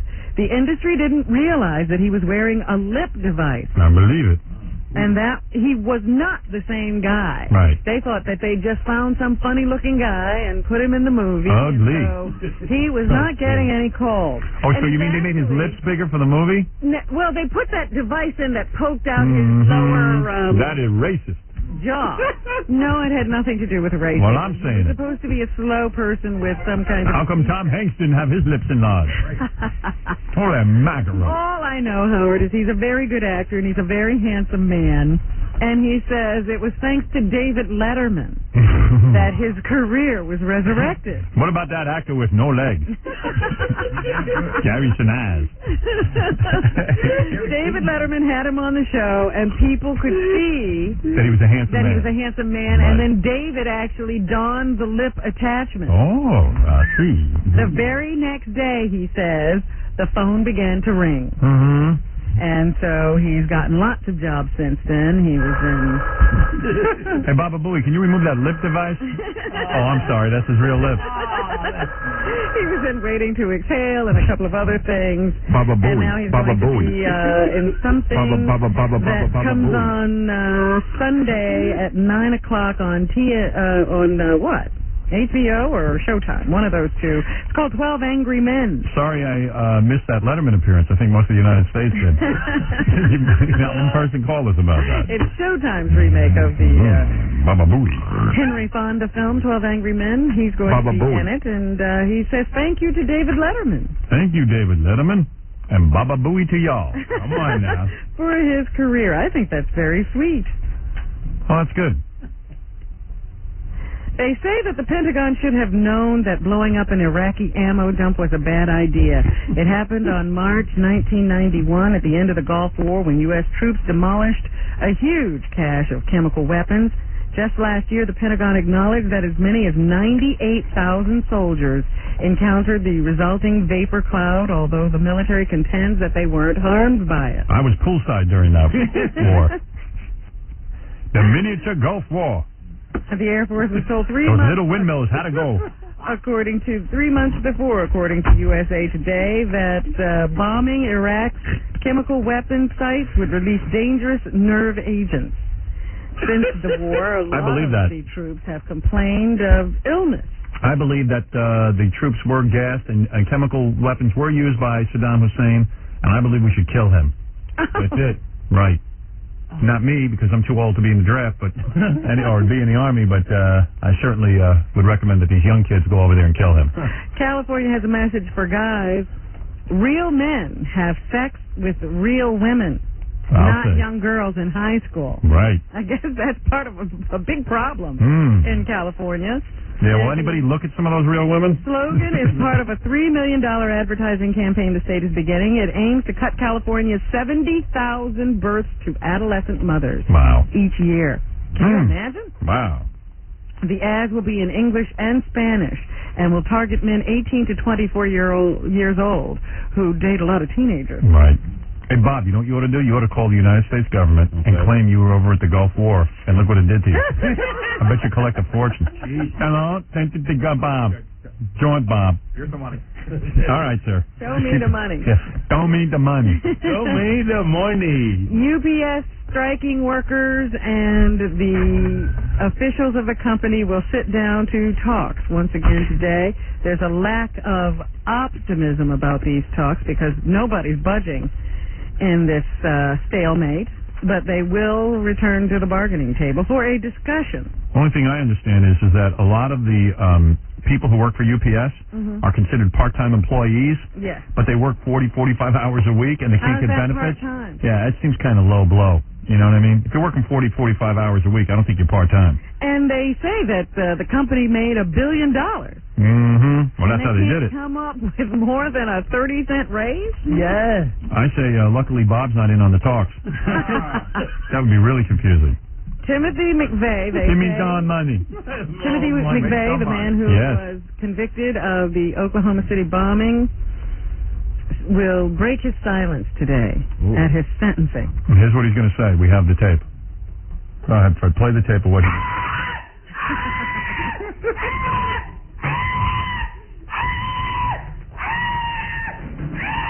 He's a raving lunatic. Kill him already. McVeigh tells the Buffalo News that he's going to make a statement at his formal sentencing hearing today. Wow. Good Lord, he's noisy. Oh, yeah. The jury that convicted him last month voted the death penalty. The 1995 bomb blast that destroyed the Oklahoma City Federal Building killed 168 people. Lock him up. He has not made any hints as to what he will say today after telling everyone that he was going to make a statement. But he is very angry at his lawyer. Guilty. Crackhead Bob on the jury. Guilty. Okay, 7-3. No, guilty. Are you done? We found him. He was waiting 3 days for me to show up at a book signing. Crackhead Bob. Is crazy. Thank you. Just imagine this, here's a woman, she was hit by a train, and it turned out to be a good thing. Her name is Mary Dignan. She got hit by a train last month, and it has saved her life. She's a lawyer in Sacramento, California. She was hurrying to a hearing when a light rail train struck her and knocked her unconscious. As a precaution, the doctors did an MRI scan to get a look at her brain, and they found a tumor. Wow. Ooh. She's preparing for surgery, and doctors say her prognosis is good because they found the tumor early. I think that's how they found Liz Taylor's tumor, because she looks like she was hit by a train. How's the train? Oh, my goodness. You're so compassionate. Yeah. Got two. Uh-oh. Liz, get in front of the train. Well, sounds pretty interesting, Robin. Isn't that amazing? That, you'd think a terrible thing, being hit by a train. Here, Bob, go stand in front of a train. Maybe something lucky will happen to you. Okay. Turns out it saves your life. Right.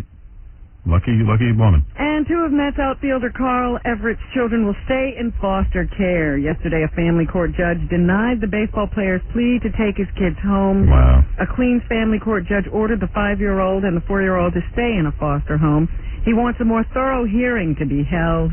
Everett sitting next to his wife in court, put his head down and cried at the judge's ruling. The children went into city custody last week after a child caseworker at Shea Stadium saw bruises on Shauna. Police found no evidence to charge Everett or his wife with any crime. No bruises were found on the boy, but doctors say that bruises found on the girl were commiserate with the kinds of findings you make in long-term abuse cases. What do you think, Robin? That's kind of weird.